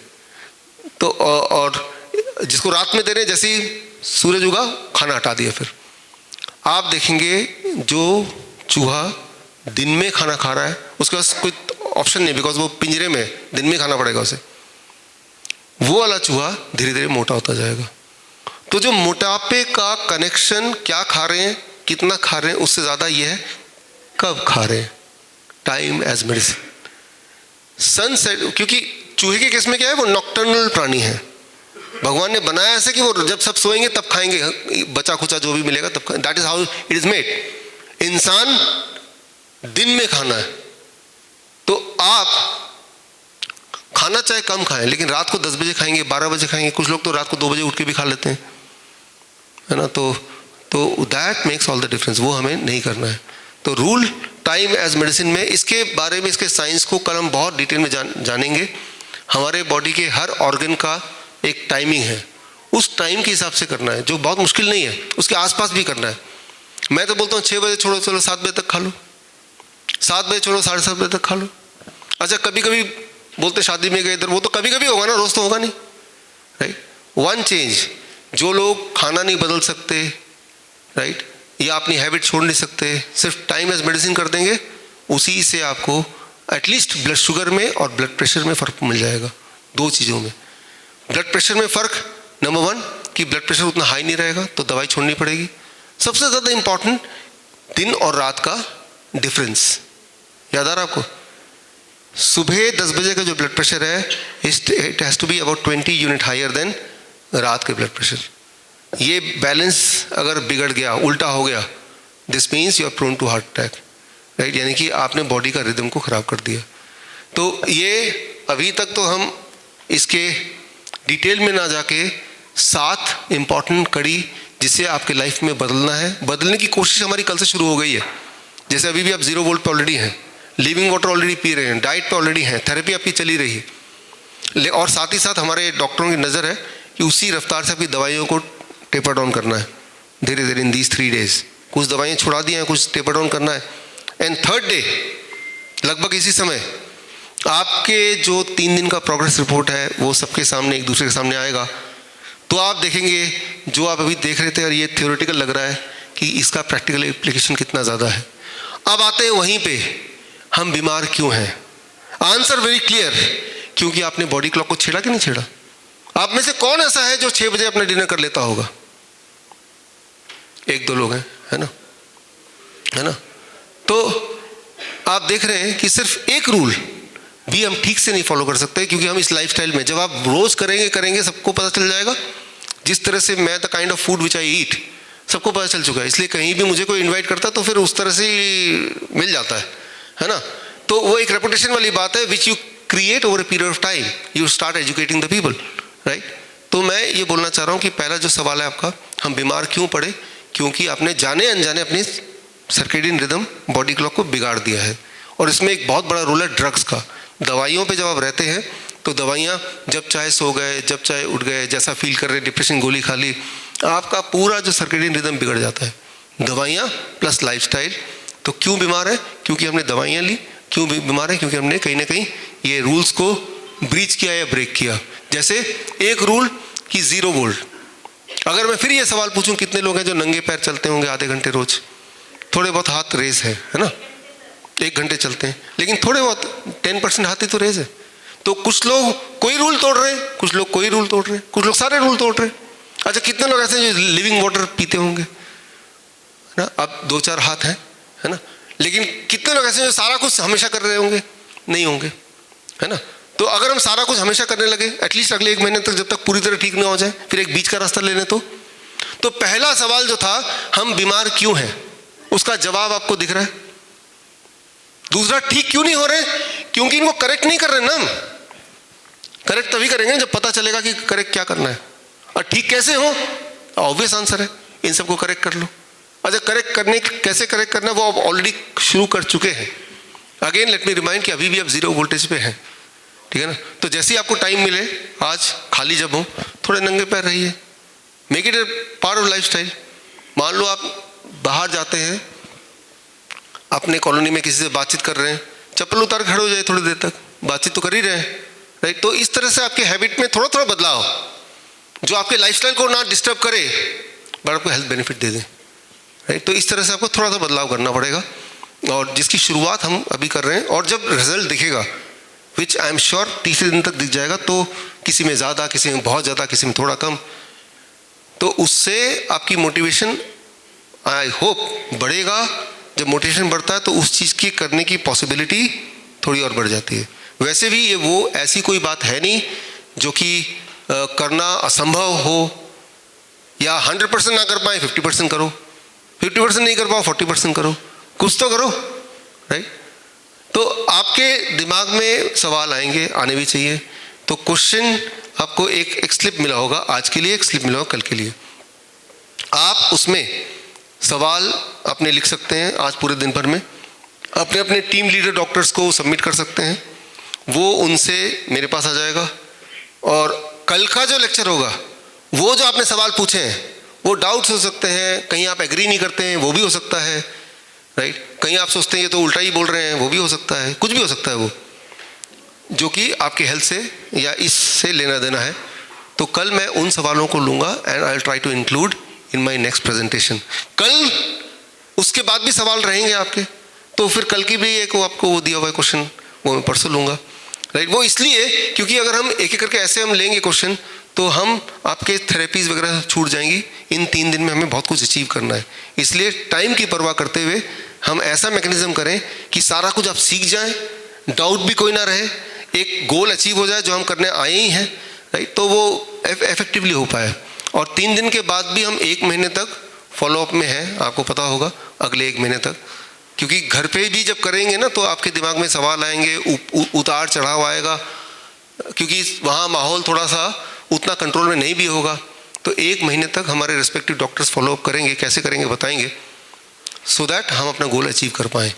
एक बात याद रखिए कि जिन लोगों को हमने, सबको जितने भी आवेदन आए सबको हमने नहीं लिया। कुछ लोगों की हालत ऐसी थी कि वो 3 दिन नहीं रहेंगे, उनको 7 दिन 10 दिन तक रुकना पड़ेगा हॉस्पिटल में, तो वो अलग तरह से वो उनका एडमिशन किया है। आपका एडमिशन 3 दिन वाले इसमें इसलिए किया है क्योंकि मुझे पता है कि 3 दिन में आपको हम एक रीजनेबल रिजल्ट दिखा सकते हैं, इसीलिए आप 3 दिन के इस कैंप में हैं। तो खैर अब आगे चल के ग्रुप फोटो का एक कर लिया जाए।